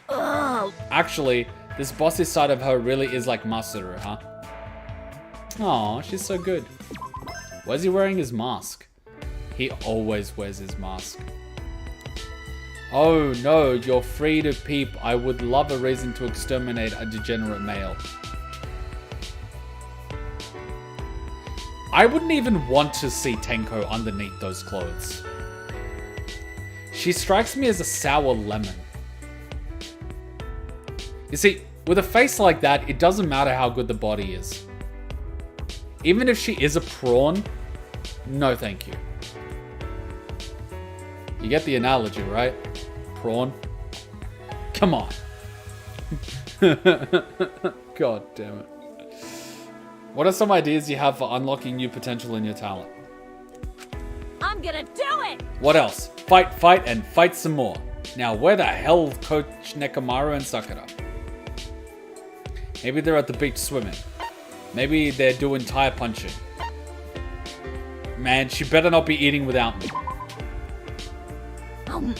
What the hell? How could they just piss off and leave all this incredible food untouched? Now then. Phew, that hit the spot. Now I'm in the mood for some nice, relaxing fisticuffs. Hello, Akane. You're quite the eater. I feel full just watching you. Hey, hey! Damn, I guess it'll do. Huh? What do you mean? All right! For a good fist fight, of course. You Monokumas are pretty light on your feet, yeah? No way, violence is wrong. You can't afford to get hurt in this stage of your life. You. Fighting's not violence, dumbass. You see someone strong and you want to trade blows. That's life. So you mean it's kind of like a sport? I don't know, I still can't condone that. It might be more accurate. Why don't you to think say- about tasty food instead? You look so happy when you're eating, Akane. What? Man, you're one real pissan of a bear. I like good food and fighting, you hear? Now, forget about all that violence and eat up. Damn, that's good. Shirokuma kept piling food on my plate until I couldn't move anymore. Shirokuma's so cute! They could literally do the simplest edits for such a chill game. True. Basically what Imposter Byakuya tried to tell her. Yeah, not all men are pigs. Just most. See, that's why I, at the very least, have the policy of honesty, right? Just be honest. Don't lead people on. It's mean. If people want to have a good time, have a good time. But don't lie to them. So long. Farewell.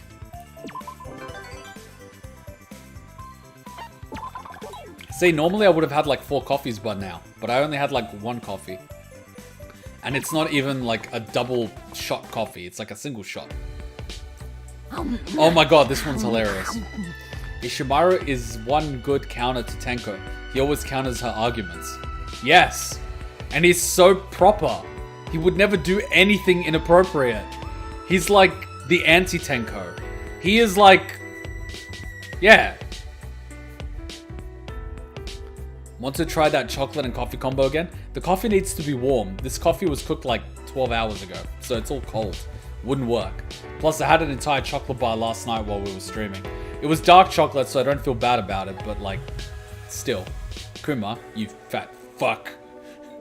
And I'm going to a bottomless brunch later today. I mean, it's not going to be bottomless food, but there's going to be bottomless drinks. I'm going to get so drunk. It's bad because it's on the other side of Sydney. So I'm going to have to park the car and like... maybe try swallowing before you speak. I can't understand a word you say. She says she's glad that this island is filled with good places to eat. You're kidding me. You can understand her? Yes. Akane often stuffs her face in between workouts, so I've kind of gotten used to it. Yo. Sure is nice having my own personal interpreter. Now I have no reason to ever stop eating. Hold on a sec. Somehow, I don't think interpreting is accurate. Right. Right, we all speak the same language, more or less. Society views fashionistas as vapid internet influencers, among other sexist interpretations. No. But it's not like that only applies to girls. Besides, girls are smarter than male degenerates. No way. Aren't you setting the bar a little high for girls? Wasn't that Einstein guy a guy? Oh yeah. Word from Sakura is that you take notes obsessively, Junko. Hey. Sounds like a pain in the ass if you ask me. Mind writing some for me? What? I can't write notes for other classes. You'll have to do that yourself. By the way. Oh yeah, you're really active on social media and have your own magazine column, huh? That's amazing. When you write that much, you sort of have to be good at your own language. Yeah. Oh yeah, so you know about that stuff. Wow. Of course. Why wouldn't I keep up with the activity of the all amazing girls around me? Alright, well thanks. I'm kind of uncomfortable talking about it though. Hey. What the heck is a social media? I can't help but have a little peace of mind having someone like Akane around. You see, Akane is just awesome. She lives in the moment. And she's present. Unlike fucking half of society who could be out with friends and then I see them on a phone. You're out with friends. Put that shit away.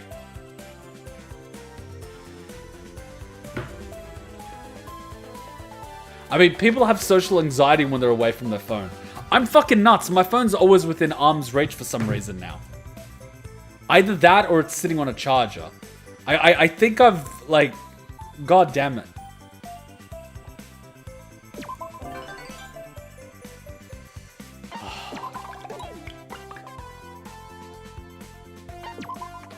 Didn't see that one yet? Oh, I think we've seen all of our sprites. Hey. That reminds me, Kyle. I've got a couple of questions for you. Come on. Wait, man. Kyle? Me? Whoa, hold your horses. Do you seriously not remember my name? Got it. Listen up. Kaito Momota. Luminary of the stars, to be exact. I see. Fine. Kaito, got it. I'll remember that. I'll be honest, I suck with names. It took me a while to remember people's names. I still don't remember the names of all my friends' girlfriends. And they've been around for like 3 years.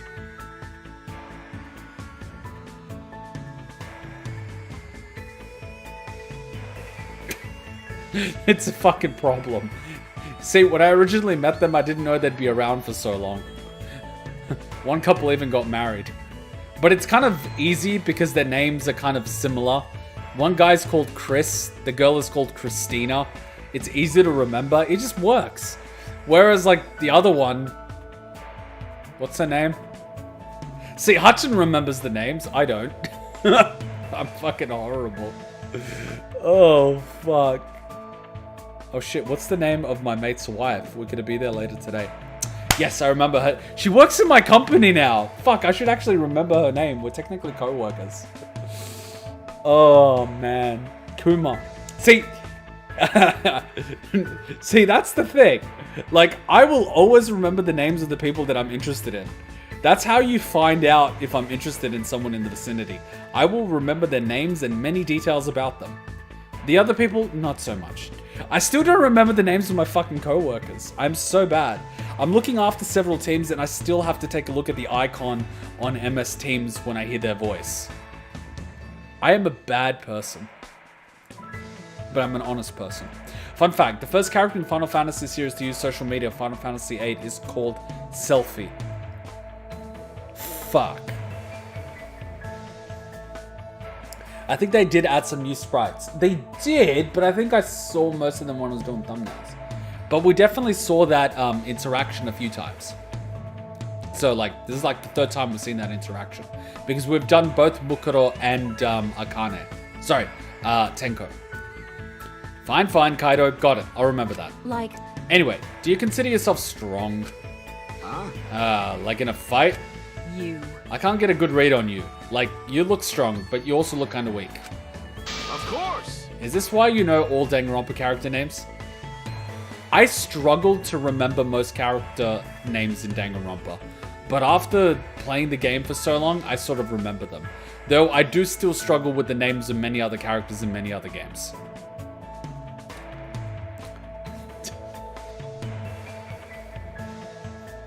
Having to do the YouTube tags definitely helps. Because I have to know the names of the characters. And how to spell them. So it helps. But real life, not so much. What's my manager's name? I forgot. Shit. What's her name again? I forgot my manager's name. Whoops. And my... Oh, fuck. I forgot everyone. See, I'm freaking useless. I'm so fucked. That's why I prefer to work from home. I can see everyone's names on MS Teams. I remember when I started working for the university, we had to go on a camp. You know, it was like a training camp, but like it was people there. And so basically I was hitting on this one girl. And then when I found out she had a boyfriend, I started hitting on this other girl. Anyway, at some point in the camp, this girl basically realized that I didn't know their names. And so all my coworkers started doing a game. They would literally walk up to me and basically ask, what is my name?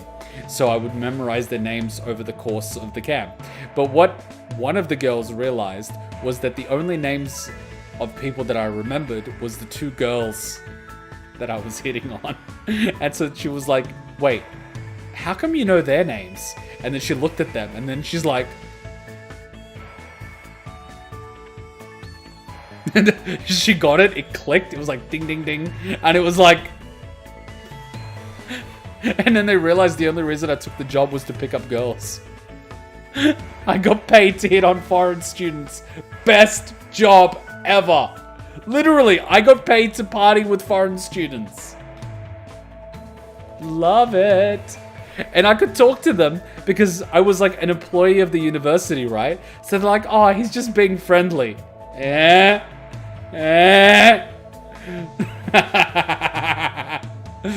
Best job ever.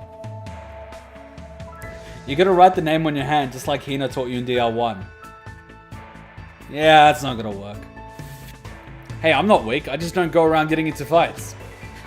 Yeah, he's not Amber Heard. Anyway, well, you've been doing some training with, Luigi and Maki, right? Luigi! Luigi! Jeez. Luigi, you mean Shuichi. Hey, at least you remember Maki Roll's name. I'm hungry. Maki Roll, huh? Man, now I'm hungry. Maybe I'll ask Tera to make some Chinese food. Come on, man. You're drifting off topic, so what if I'm strong? I'll show you my serious side. Then we'll have to spar. Duh. Hold on. Spar? You mean me versus you? I won't lose. Don't you dare say you can't hit me or something lame like that. You know how strong I am. All right. So let's go. Hold on. Whoa, wait just a sec. I have no reason to accept your challenge. Listen up. I'm an astronaut and you're a gymnast. Fighting has nothing to do with our assignments. I'll beat you up. Like fighting needs a reason. Come on, stop being so lame. Don't screw around. Of course it needs a reason. I can't just whack someone because I feel like it. I'm gonna do it! Yeah, whatever. Can we go already? If you don't come at me, I'll bring it to you. Are you serious? I never signed up for this. Man, why couldn't I just let her go on about food?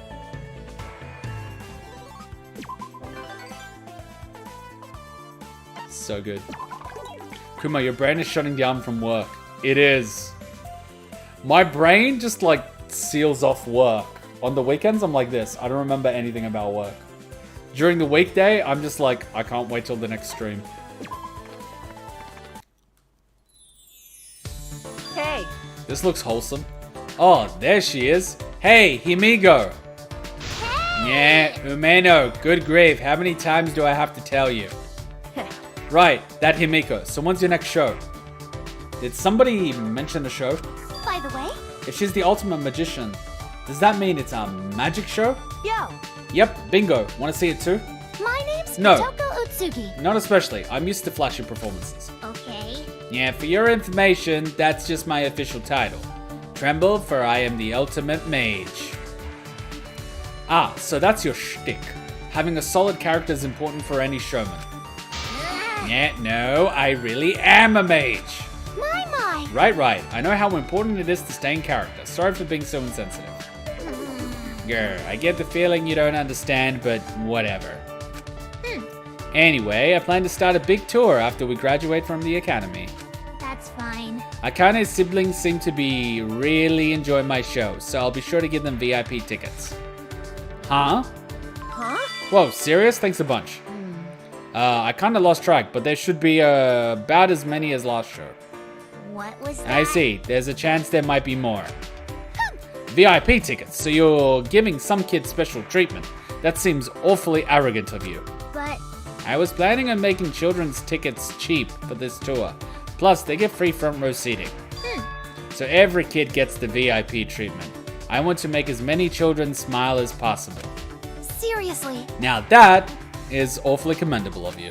then If you change your mind and want to see magic, you're welcome to come to my show. I'm still preparing the flyers, so I'll send you one once we're out. I'm starting to get pumped up! Himiko's show is pretty killer. Speaking of which, I hope the tiger makes an appearance. Himiko. So you're a fan of my tiger. That's fine, but you'll watch my magic too, right? truth is, A tiger? If you had cute animals instead of something scary, I might just decide to come. no. My tiger is cute. Watch and be amazed. Anyway, Right, I'll consider it. If I don't forget, that is. Quit being such a brat. Sheesh, just admit that you want to see the damn show. wait. Shush, it's better to leave people like her alone rather than prod them too much. Sigh, I can hear you, you know. You're both so bad at acting like grown-ups. But then again, But I kinda like you two, so I'll think about seeing a magic show. Maybe. Oh, poor Hiyoko. Wait, was her name Hiyoko? Fuck, I'm sucking with names. Her name's Hiyoko, right? The little pink girl? Is it Hiyoko? What the fuck's her name? Kaito is secretly the Balrog boy in disguise. Fucking the guy from the War of the Ring. When you guys told me he killed the fucking Balrog, I didn't believe it. And then I started watching Lord of the Rings videos to check it out. And then it's Kotoko. I deserve to be shot. Thank you. I was watching Lord of the Rings video, and during the war with Malgoth, who makes Sauron look like a schoolgirl, he killed a fucking Balrog. Absolutely nuts. Sauron's a really good villain. He makes Palpatine look like a schoolgirl, but, like, Morgoth was just fucked.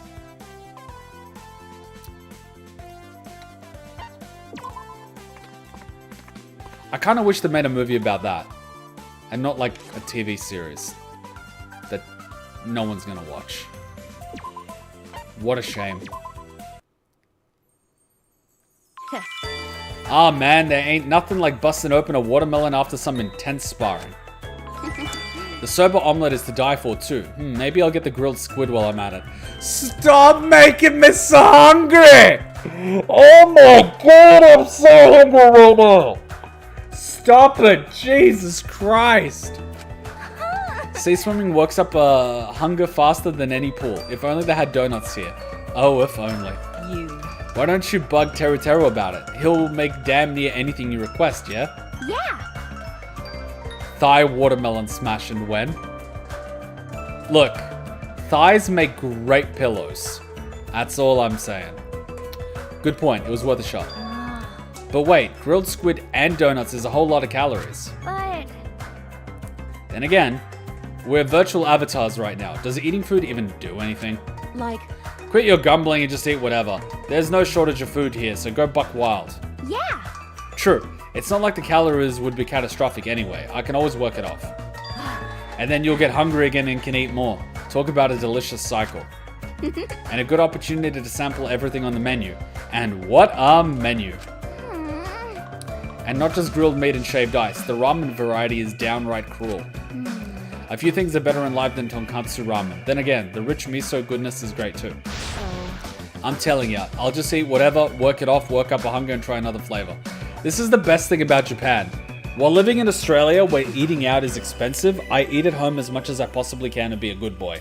But when I'm in Japan, because it's so affordable to eat out, and it has the world's cheapest Michelin-star restaurants, which are literally fucking everywhere considering how high quality everything is, including the food stores on the fucking street, I eat everywhere and everything. Because Japan is awesome. Can't wait to go back. And I'm hungry. God damn it! See, my stomach's gonna start growling soon. And there's no Hutchin to bring me a smoothie in 1 hour and then bring me lunch that she's cooking while I'm streaming.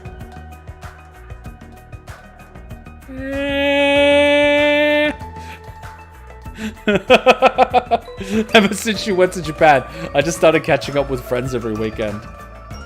Like last weekend, we were just like drinking and eating at a mate's place, and this weekend I'm going to bottomless brunch, and the weekend before that I went to another place with another friend. I'm just cycling through catching up with friends every weekend since Hutchin's not here. Wait, is Australian Outback Steakhouse still a thing? I believe it is, but I haven't been there in like years. I really want to go back. But to be honest, I prefer going to a Japanese barbecue place because it's just got so much food. And I love Japanese barbecue. And Japanese sides. Takawasa is amazing. Kuma, stop thinking about food, you're just fucking yourself. Your stomach is tempting you. You must remain pure. Someone get me Catgirl Aoi in Discord chat. I need to see if she feels different. See, now I'm just imagining her with cat ears. Please no, Kuma. I imagine Palpatine in a schoolgirl uniform. Fuck. With those old, sickly, white, veiny legs. You know the one I'm talking about? Oh my god. Yo. All it takes is one sparring sesh. Hell, go up against Sakura and you'll be dying of hunger. I don't know if fighting is for me, but otherwise you're absolutely right, Akane. That's right. Swim, eat, and then swim again. How's that for a training camp regimen? Okay. Yeah, I'm going for another swim. All right. Heck yeah, I'm gonna go back to sparring. Let's meet back here afterwards for more snacking and say hi to Sakura for me. That's the one thing I love about the karate camp when we go for grading camps. The amount of food is amazing, and the guy that does the cooking has been doing it there for over a decade, and he feeds us really well.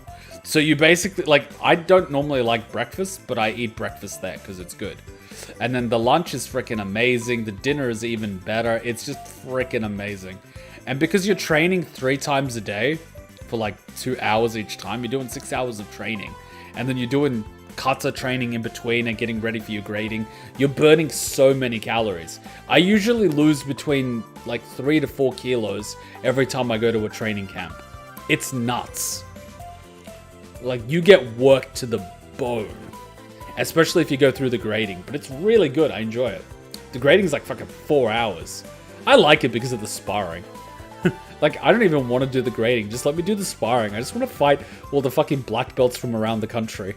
It's so good.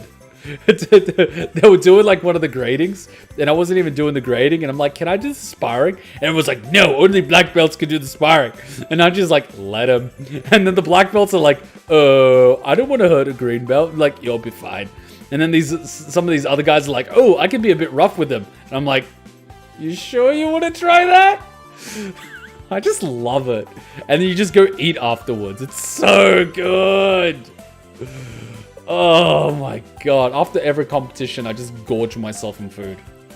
I remember after one tournament, I think it was the national tournament. Yeah, it was the national tournament. I remember because I got a trophy. I ended up doing like a burger challenge. It was like a 30-centimeter burger. It was just like a massive burger. It was like, but the problem was, it was like a massive burger. It was like half a kilo of chips, a 1.25 liter bottle of like Pepsi, and then like a giant sundae. The problem wasn't the chips, the drink, or the sundae. The problem was that the burger had a lot of bread, and that the bread got tough when it got cold. So that's what fucked me on the challenge. If the bread was warm, I could have finished it, but the bread was fucked. And because you have the bread and then you drink, it expands in your stomach and it fucks you. I finally made it to a stream. God knows how long. How you doing, Kuma? I'm doing really well. How are you doing? Oh my god, so many good memories. That's pretty much how I felt during my basketball matches and band days. I felt like I could eat a whole buffet. Man, I would go to buffets when I did training every day, and I would be losing weight. I would eat at a buffet, and I would still lose weight. And I wasn't holding back. Like, I was eating. And it wasn't all nutritious stuff. You know, I'd go to like a Korean buffet, and I'd get the seaweed salad and all of that stuff. But then I'd also gorge on Korean fried chicken. Now, let's face it, that's deep fried, you know?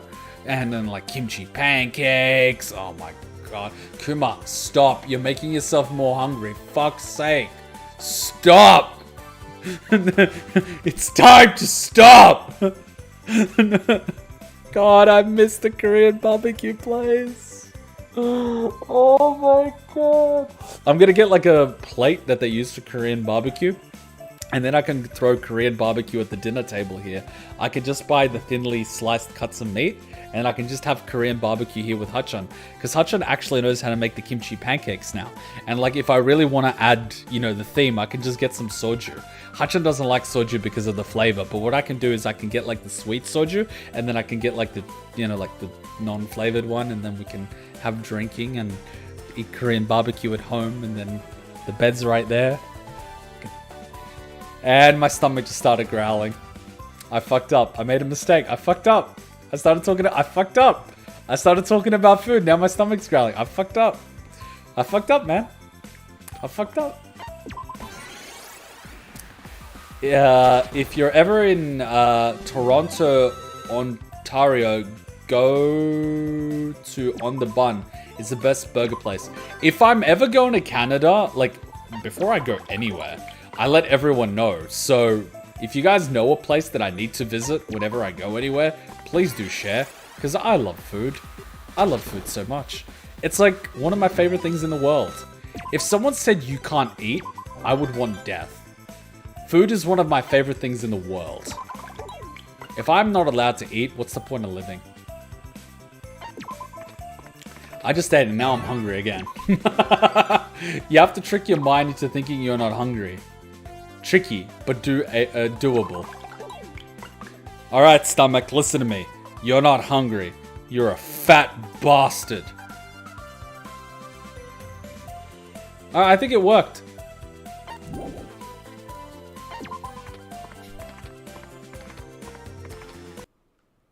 I've done intermittent fasting for like 18 hours. I know I can do it. It just doesn't help that we were talking about food. That definitely doesn't help. Like, if we don't talk about food, I'll forget about eating, and it will be like, holy shit, it's almost been a whole day. I need to eat something, you know what I mean? But because we were talking about delicious food, it didn't help the situation. You just gotta make sure you drink water, because a lot of the time when you're thirsty, it actually feels like you're hungry. So if you rehydrate yourself, you get rid of that. Quench thy thirst. This game is deceptively simple. The timing window for special attacks is quite strict.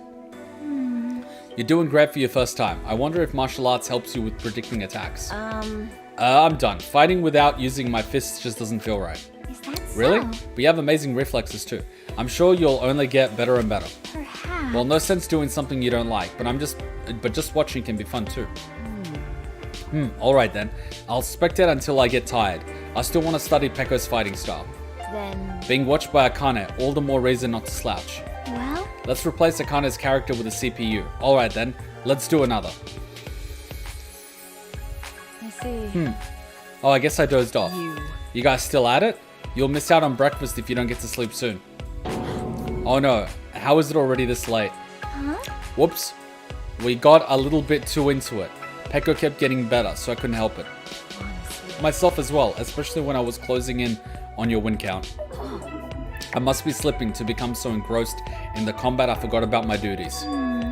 Yeah, but I had a lot of fun. Were you bored, Pekko? It was fun. That's not it. It was super fun for me as well. Seldom do I experience losing track of time. Right? Then I'm happy. Having a lazy day like this every once in a while isn't so bad, right? Yes. I suppose. Would you consider inviting me again? I like to fight you without going too hard. Leave it to me. Of course, feel free to ask me to game Yo. anytime.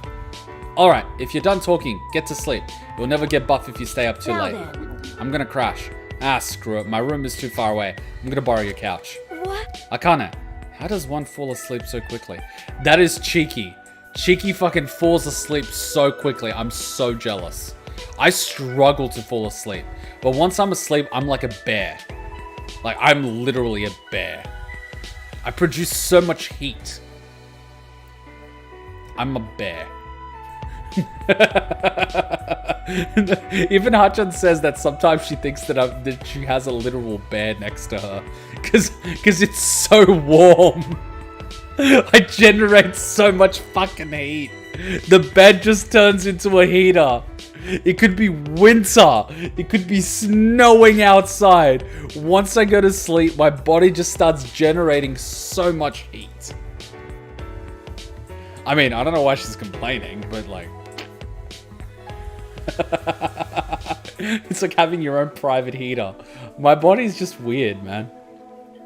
How does one fall asleep so quickly? Would you like to stay too, Pekko? It'd be like a slumber party. That sounds fun. Possible. That's a little too... Not bad. No, you're right. I'm already here, so I might as well try more things I'm unfamiliar with.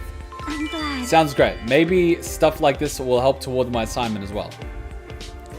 Once my parents found me sleeping on the stairs once because I sleepwalk sometimes. I heard that you need to be really careful when people are sleepwalking.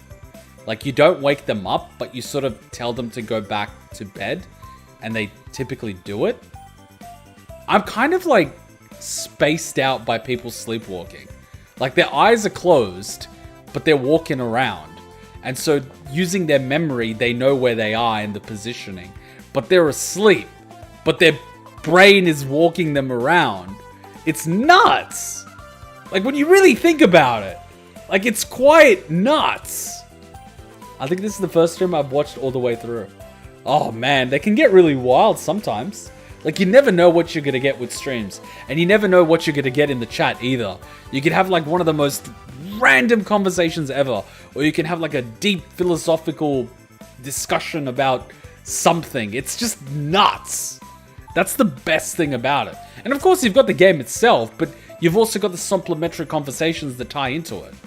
It's really good.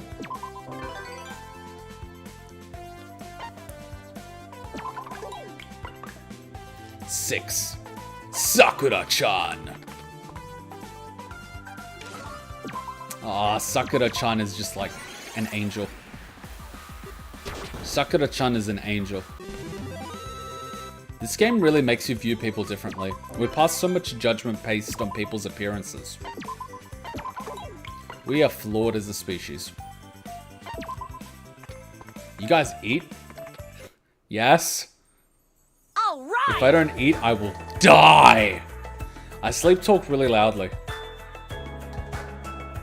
I'm actually paranoid about sleep talking. The last thing I need is to accidentally say another girl's name.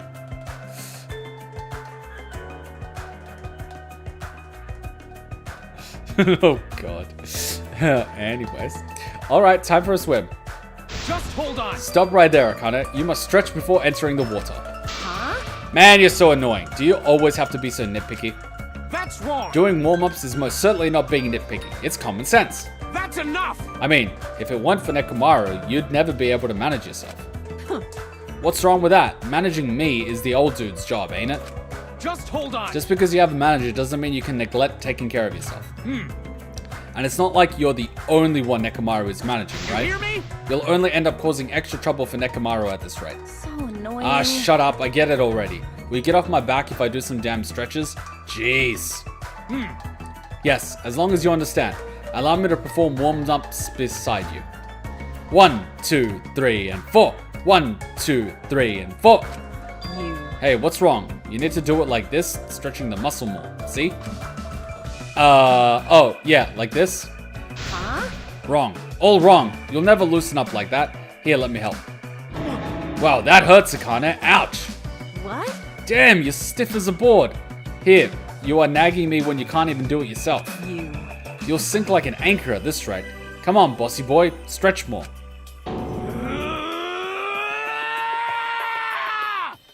This too shall pass. Apparently I was talking as if I were in a war scenario in my sleep. Yeah, I occasionally... I used to have a lot of nightmares about the war when I was a kid.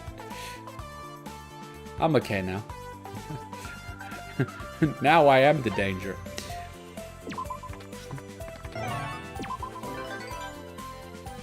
You can eat, but you're allergic to most food? Oof. Oof. But I'm sure there's some food that you really enjoy that you can eat. I'm fortunate. I don't believe I have any allergies. So I'm lucky in that regard. Or at least I might be allergic to something I haven't encountered yet. Like work. Or taxes.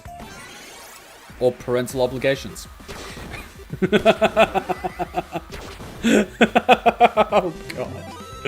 Oh god.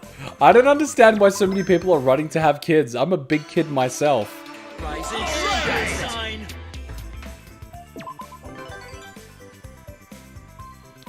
So many good things to try. Yeah. Yeah, life is all about trying new things and having experiences. I am concerned. Apparently the airport on this island doesn't sell souvenirs. I always wanted to buy an airport souvenir on a vacation to put in my room. How disappointing. Like, Yeah, but this whole island is full of souvenirs. Shells everywhere, tropical fruits. My siblings would be plenty happy with fruit. Edible, and it ain't something you find in an alley. My, what a fine point. Souvenirs from a gift shop are nice, but souvenirs you find yourself are wonderful too. Right, plus, it's all you can grab on this island. Maybe I'll take some home with me. How many siblings did I have again? however... But isn't this a virtual world? Is it possible to bring things back? Huh? We can't? Then what happens if we get too full and can't finish our plate? I'm not sure. Does food spoil in this world? Lies! I can't just stand around then. If it might go to waste, I'll eat it all first. See, that's my whole thing. I don't like letting food go to waste. I always make sure we finish what's in the fridge before it goes off. You learn the value of food when you've been hungry. Huh? You're gonna eat all the camp's food? Alright! They've got huge pigs and plump chickens, yeah? I'll have Teru cook them all up. I'm gonna do it! Man, the story about stuffing my stomach with meat will be a souvenir in itself. Let's do this! Please wait. Akane, please, wait just a moment. Well? Such a story might be entertaining, but it'll only make your siblings hungry. Oh my god. Akane's a beast. Do you eat slow or fast? I think I eat fast. I'm like a vicious animal that's starving. So annoying. Jeez, exaggerate much? This just needs a little spit shine and it'll be good as new. Nope, you need proper treatment. See? Us bears don't have to worry about open wounds, but humans have germs to worry about. Now hold out your arm, Akane. I may not be Mikan, but I can wrap a mean bandage. Whatever. Just get it over with quick. My stomach is starting to growl. You sure do like being active and eating. Such liveliness is delightful to see. Huh? Ain't it nature to eat when you're hungry? I see. I guess they don't apply to you, huh? That's right. I think I might break if I force myself to eat. Whenever I hear about Teru's cooking, I can't help but imagine myself eating it too. Like, Man, I can't even imagine not being able to eat. The heck do you even live for?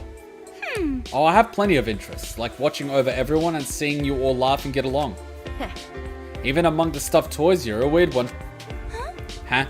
yo, Most of the bears are selfish bastards. The pink bear sounds like you once in a while, but she's just as nasty as any of them. but Me? Weird? I don't think I am. I'm just living life the only way I know how. It's just that everyone's coexistence is the core to my own happiness. Maybe I'm a dreamer, but those are my honest, sincere feelings. And done. I can help you change your bandages, so don't hesitate to call me. yo. Cool, thanks. Now I can go back to punching boulders. Boulders? I figured I could split one with a solid blow. Man, that's gonna be sweet once I manage it. Yeah, happiness is a lot more straightforward. You're allergic to dairy, eggs, nuts, seafood. I really like to eat meat. Oh, if you like meat, there's plenty of variety of meat. Meat on its own has so much variety. You eat slow, drink fast. I kind of drink slow now that I think about it. I drink slow, but I eat fast. Like, I will smash all the food, and I barely touched my drink. Is something the matter, Akane? You look troubled. So we're supposed to be exploring new stuff during this training camp, yeah? So, I was thinking, instead of just sparring, I'd observe your technique as well. Studying the movement of others for what you may lack is another form of training indeed. yo, Exactly. So don't mind my staring. like, And damn, what I'd give to have your build. I guess I'm just not eating enough meat, huh? Hey, Using others as a reference can be useful, but it is meaningless if you lose sight of yourself. of course. It is true that you lack my sheer muscle volume, but your flexible body is a powerful weapon. Greater bulk would necessitate fundamental change in your movement, style, and daily routine. Hey, Think well about the power and the way of life. Think well about the power and way of life you seek. Never lose sight of your life as a gymnast. so annoying. Man, that blows. I thought we were supposed to be trying new things. Training is a never-ending cycle of trial and error. If you abandon such principles, your strength may very well stagnate. Huh? What'd you say? You're saying I can't beat you? I'm gonna do it! Have it your way then. I'll be stronger in my own way and I will beat you. Such is the soul of competition. well, But make no mistake, I too shall hone my strength as I march toward an ever-ending higher apex. I'll show you my Who secret cares? side. You're going down either way. So wholesome. Are you a gun guy? If so, what kind of guns do you like? Me? I love guns. You know, I think I like sniper rifles. The feeling of a bolt action and chambering around is sexy. It really is. You know when you finish reloading a gun and you clip the side and the slide slots back in? Oh, so good. Oh, man. Woo! I think I might be a little bit of a gun sexual, you know what I mean? Oh, man. I remember the first time I was holding the 50 cal Desert Eagle. Oh my god, I could feel the weight. And just put that magazine in. I remember just going, I just clicked. And I was just like, oh my god. I was just like, woo! And then when you're like aiming, you're like, wow, that's it. And you go, boom! And just like, oh my god. You just feel the raw power. The sniper rifle is the coward's weapon. I don't believe so. I believe there's a certain finesse to being able to calculate the distance, the drop, the wind direction, the humidity, all of that, and being able to hit a target from very, very, very far away. Don't get me wrong, in a combat scenario, I like hand-to-hand, but there's a certain skill required to hit a target at a distance. And also the prediction of your target, their movement, their speed, where they're going to be, all of those things. There's a certain skill in it. I have to appreciate it.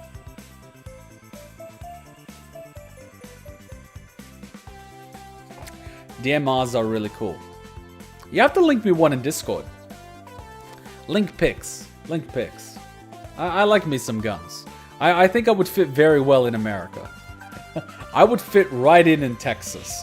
On like a big open ranch with lots of room where I can just shoot guns. Fuck, that'd be so good. Bullets are too expensive in Australia. It's like $2 a round. It's ridiculous. That's for 9mm. Fuck. If you do them yourself with all the components on like an industrial bullet press machine, it's about $1 a round. But fuck, that is so expensive. Like your whole paycheck's gone in 10 minutes. Hey Wolf, how's it going, buddy? The dark side. Ooh, I like the dark side. They have the cookies. Your attributes have increased. Oh! There's a festival underway where you can try things unrelated to your talent. I'm supposed to open a store, but I've got nothing to sell. So I'm a shoe shy. We're free to spend the money we make on whatever, yeah? I'm gonna blow it on food. Do they even have money here?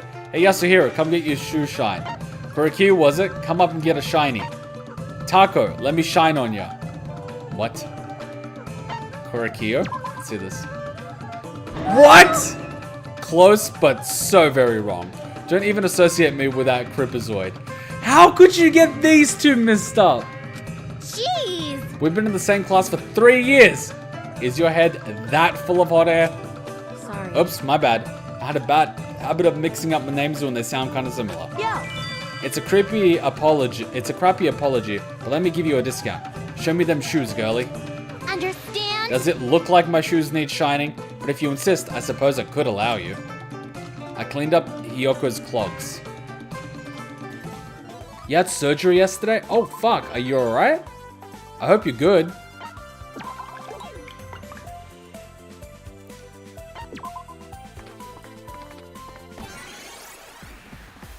Kane's gonna hit it. 1337. Nice. That's a good number. Oh! Oh no! It's an alarm! It's telling me that I have a bottomless brunch. I know. It starts at 1:30. I have 2 hours to get there. All good in the hood. I was gonna do a little bit of exercise before I left, but I might skip that. I know it sounds horrible. I might do a quick little exercise. Do some fucking planks. Do some push-ups and I'll be hungry. I'm already hungry. Not like I need to do exercise to be hungry. Fuck, I can eat. I'm trying to slim down a little for summer cosplay season. Tsumugi! I hate to break it to you, but men prefer a bit of meat. You know what I mean? I'm sorry, but no guy's gonna be like, ooh, I really like to see that rib cage. Nah. No guy's gonna say that. I'm sorry. No guy's gonna say that. That's why when I meet a girl, I feed her a burger. Like, I feed Hutchin all the time. She keeps complaining that I'm making her fat. But I'm just like, there's more of you to love. I'm like, she's like, Japanese guys are all like, are you gonna eat that? Are you really gonna eat that? Wow, if you eat after 6, you're gonna get fat. I'm like, Hutchin, shut up and eat the burger.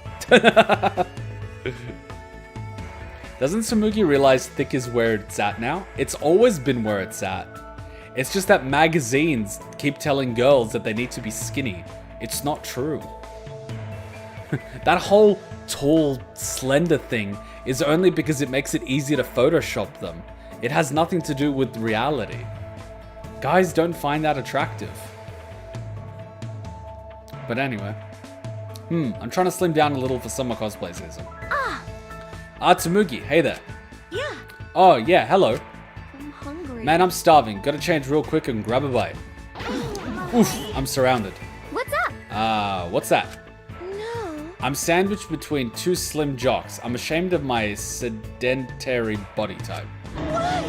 It's not fair. If only this were a game of Othello and I could just flip my piece over and be thin. Huh?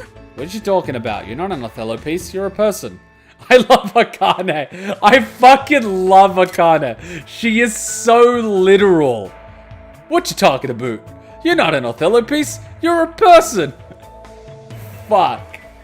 Akane is awesome. I love Akane. We're both tan and Tsumugi is pale, so we kind of do look like Othello pieces. Like I thought. I look so unhealthy next to you two. Plus I'm sleeping poorly lately, so my complexion is bad. You. Shut away making clothes again. I'm surprised you can do that, being in a paradise like this. Yeah. Anywhere can be home if I put my mind to it, though I'm most at home at cosplay events. I couldn't deal with being home all the time. If I can't swim or run, I might as well be dead. But ain't we actually in the academy as we speak? Huh? Oh, you're right. Does that make us all shut-ins? Certainly. Now that you mention it, maybe we're all stuck playing the same game together. I never thought I'd become a shut-in. This virtual world is messed up. If you're a shut-in, you sure fooled me. I mean, I find both great, as long as it's not unhealthy, plus in the sizes and sizes. Fair enough. Had a plate and 6 screws removed from my left shoulder. Oh, fuck. What happened? Did you fall off a bike or something?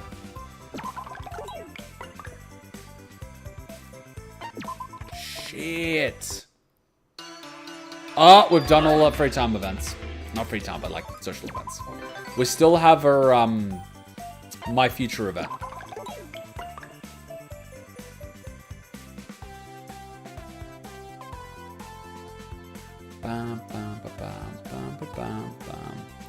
Yeah, if we just keep doing this, she'll hit the My Future event in no time. Ladder. Fuck! How'd you fall off? Were you climbing on like a second story or something and you just slipped? Fuck, you landed on your shoulder. That would suck.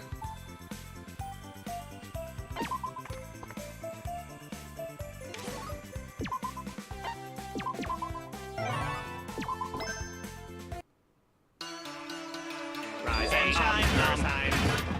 Okie dokie, farewell. Yeah, she'll be fine. Not worth doing that massive trek trying to find those levels. You can just do it here. Man, like the leveling boost that we got from all those clears are just nuts. It's so easy to raise any character and max them out. It's like almost guaranteed that you'll max out the character, no matter what. So you can build like really strong characters because you don't need to sit on the level up multiple times. So you get more turns on the other things. So you can make like ultimate characters really easily. And then it just comes down to whether or not you get a double or triple surgery, at which point you've got like a beast character. But in order to get to this stage, you would have already completed the game, so it doesn't really matter. This is basically like the easy mode of the game. You build like S-tier characters every single time without fail. It's like Elden Ring. Get enough levels and the game's easy. Game's really good though. Fuck, highly recommend that game. Would really love to do like a playthrough where you just do a Virgil style character. Because we have the dexterity and the strength. We just need to start leveling up the intellect and the arcane and the fate. And then we'll just do the second playthrough as like a Virgil character using a one-handed katana and using spells. And that way he's not OP. Nah, we're gonna play other games. Can't do that. Can't do that. Maybe when they get the DLC, we can do that. I'm sure a DLC will come out eventually, and they'll give us a good reason to do that. It'll be fun. Better than starting a fresh new character, you do it that way. Use a stat that you're really weak on. Makes it more fun. Mods. I have the PlayStation version, so... But you don't actually need mods to do that. The weapons and the skills that you need are all in the game already. Like, even the swords. The magic swords. They're like in the game. While cleaning out a closet, you found a monkey's paw in the back. What to do? Make a wish. These can supposedly grant any wish. Well, it's not like I've got much else going on. I wish for a stomach full of tasty food. I wish for a stomach full of tasty food. Suddenly a stampede of cows appeared. What the fuck? Lessons were learned that day. Speed increased. Where are the moderators? I mean, they're the ones with the wrench. It's been a wild time, but our time here is almost over. We're having a bonfire as a send-off. Phew, I'm stuffed. Time to burn off Teru's grub with a bit of exercise. Let's rumble, Sakura. No dice and fighting today, Maki? I told you countless times, I'm not interested. Huh? Why not? Ain't you training too? Don't you want to put all that to the test? Got a minute? It's not that kind of training. Ugh, how many times have I explained this? I don't mean to deny you your jollies for fighting, I just don't share your enthusiasm. You haven't even tried! How would you know? Stop it. Even the possibility of me ending up enjoying fighting makes me never want to spar. Fine, I got it. I won't bug you again. All right. But at least come along for my training, will ya? What? Heh. I want to win against Sakura, no matter what. Yo. So I want you to watch, and if there's any way for me to get stronger, you tell me, yeah? Okay. Alright, if that's all you need, I can help. No takes backs now that you've agreed. Maki accompanied me in my night training. Oh, that's cute. The last 4 months have been crap, pinching every nerve in my neck as well, apparently. Was working, drawing wire at a site, then gravity had other ideas. Oof. Oof. Luckily, I'm not a fan of heights, so I typically avoid ladders. But fuck. I hope you get like a full recovery. Because that would have been a bitch.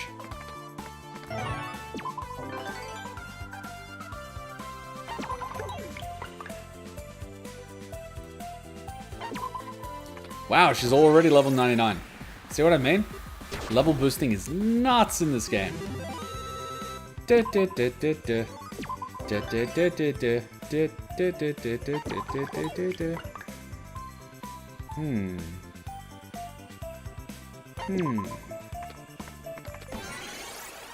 wonder what the My Future event's gonna be. It's gonna be something sport related.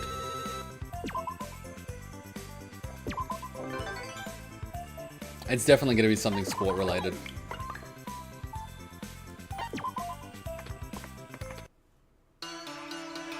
Okay. Let's see. It should pop up now. Oh!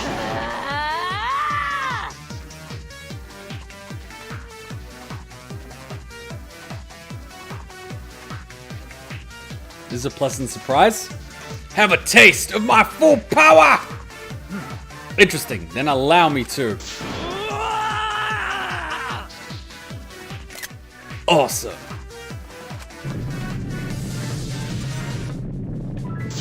Stop there. We have a winner. Akane, are you okay? You went flying pretty fast. Damn it. Whoa. Nah, girl. This is nothing. Why? Why'd you call the match, Coach NEKOMARU? I was still in it. Huh? I allowed you to go too far as it is. This is a sparring match, not a battle to the death. Jeez. I have to draw the line somewhere. Huh? Who cares? Not like we can die in here. Stop. You know what he means. Damn it. Back off. Yeah, I know what he means. Sorry. Sorry, I take it back. I got a little hot-headed there. Sorry. I'm sorry too. I shouldn't have shouted. Damn it. I can't deal with this shit. It makes me feel all tingly and weird. I feel you. My cheeks are red as beets. Akane, your fists have grown faster and harder, enough so to nearly pierce my defenses. Nearly? Not good enough. It's all or nothing. That simply means that I'm growing alongside you. Of course. The truth is, if I were to ever cease training, you would pass me in an instant. I thank you for challenging me again and again over these past 3 years, Akane. Huh? What's gotten into you today? Many have abandoned the martial arts altogether after battling me, despite having room to grow. It is their decision to make, though, not mine. The strongest is a solitary existence. The higher one's climbs, the fewer that remain as equals. Save for a few exceptions, such as yourself. Hey! Stop, I'm getting all tingly again. What's wrong, Akane? You're not one to reject a compliment. Take it and be proud. Oh? Or do you still have a long way to go to stand up to Sakura in sincerity? Try saying Hell that no, again. I won't be weak, not at anything. Yo! I'm happy I could spar with you so many times over the last 3 years, Sakura. But watch out, if you keep acting soft, you'll find your ass embedded in the ground. I would like to see you try. All right. Bring it on! I'll get you next time. You got it. I kinda envy them. They have a great rivalry. Though it's easy to forget that Akane is the ultimate gymnast for how she acts. That is so wholesome, and I love the music. I hope I can actually download the track. Of course she gets surgery. So then, it's okay. It'd be awesome. Hey! Oh no! Oh no! No! No!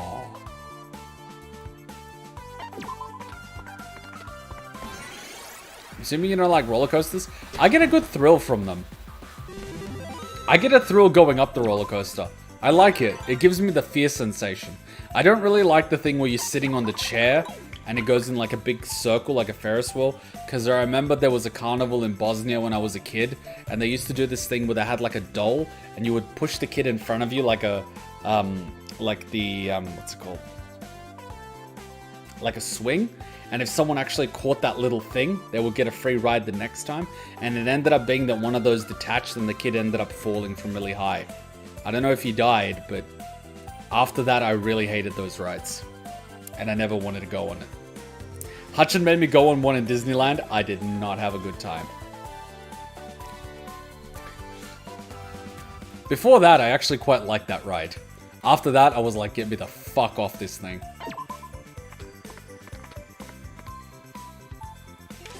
The music makes her ending one of the best. I really want that song. I hope they have that song. Does anyone know if the song is like part of an OST or something? Can someone link it to me? I want to add that to the gym playlist. If not, I'm just going to have to get to that thing and just record it here. And just leave it playing for like 10 minutes. I fought, I ate, I fought some more. What a frickin' dream. Akane is awesome. Like, I love Akane to bits. She's an awesome human being. I love her to bits. I freaking love her to bits. I loved her in Danganronpa 2 so much. The Funhouse segment really fucked me with what she was saying, but after that, I just grew to love her. I think I dropped off a roller coaster or something like that. I don't remember though. Some YouTuber has it? Oh, so it wasn't part of an official track? I kind of would have hoped they would have released the OST. Could you link it to me, please? Just put it in the Danganronpa thread. Alright, guys. I hope you had a blast. I love this stream. We had so much banter, so much chatting. I gotta go take a shower. I gotta get ready for that bottomless brunch. I hope everyone's had a happy Easter.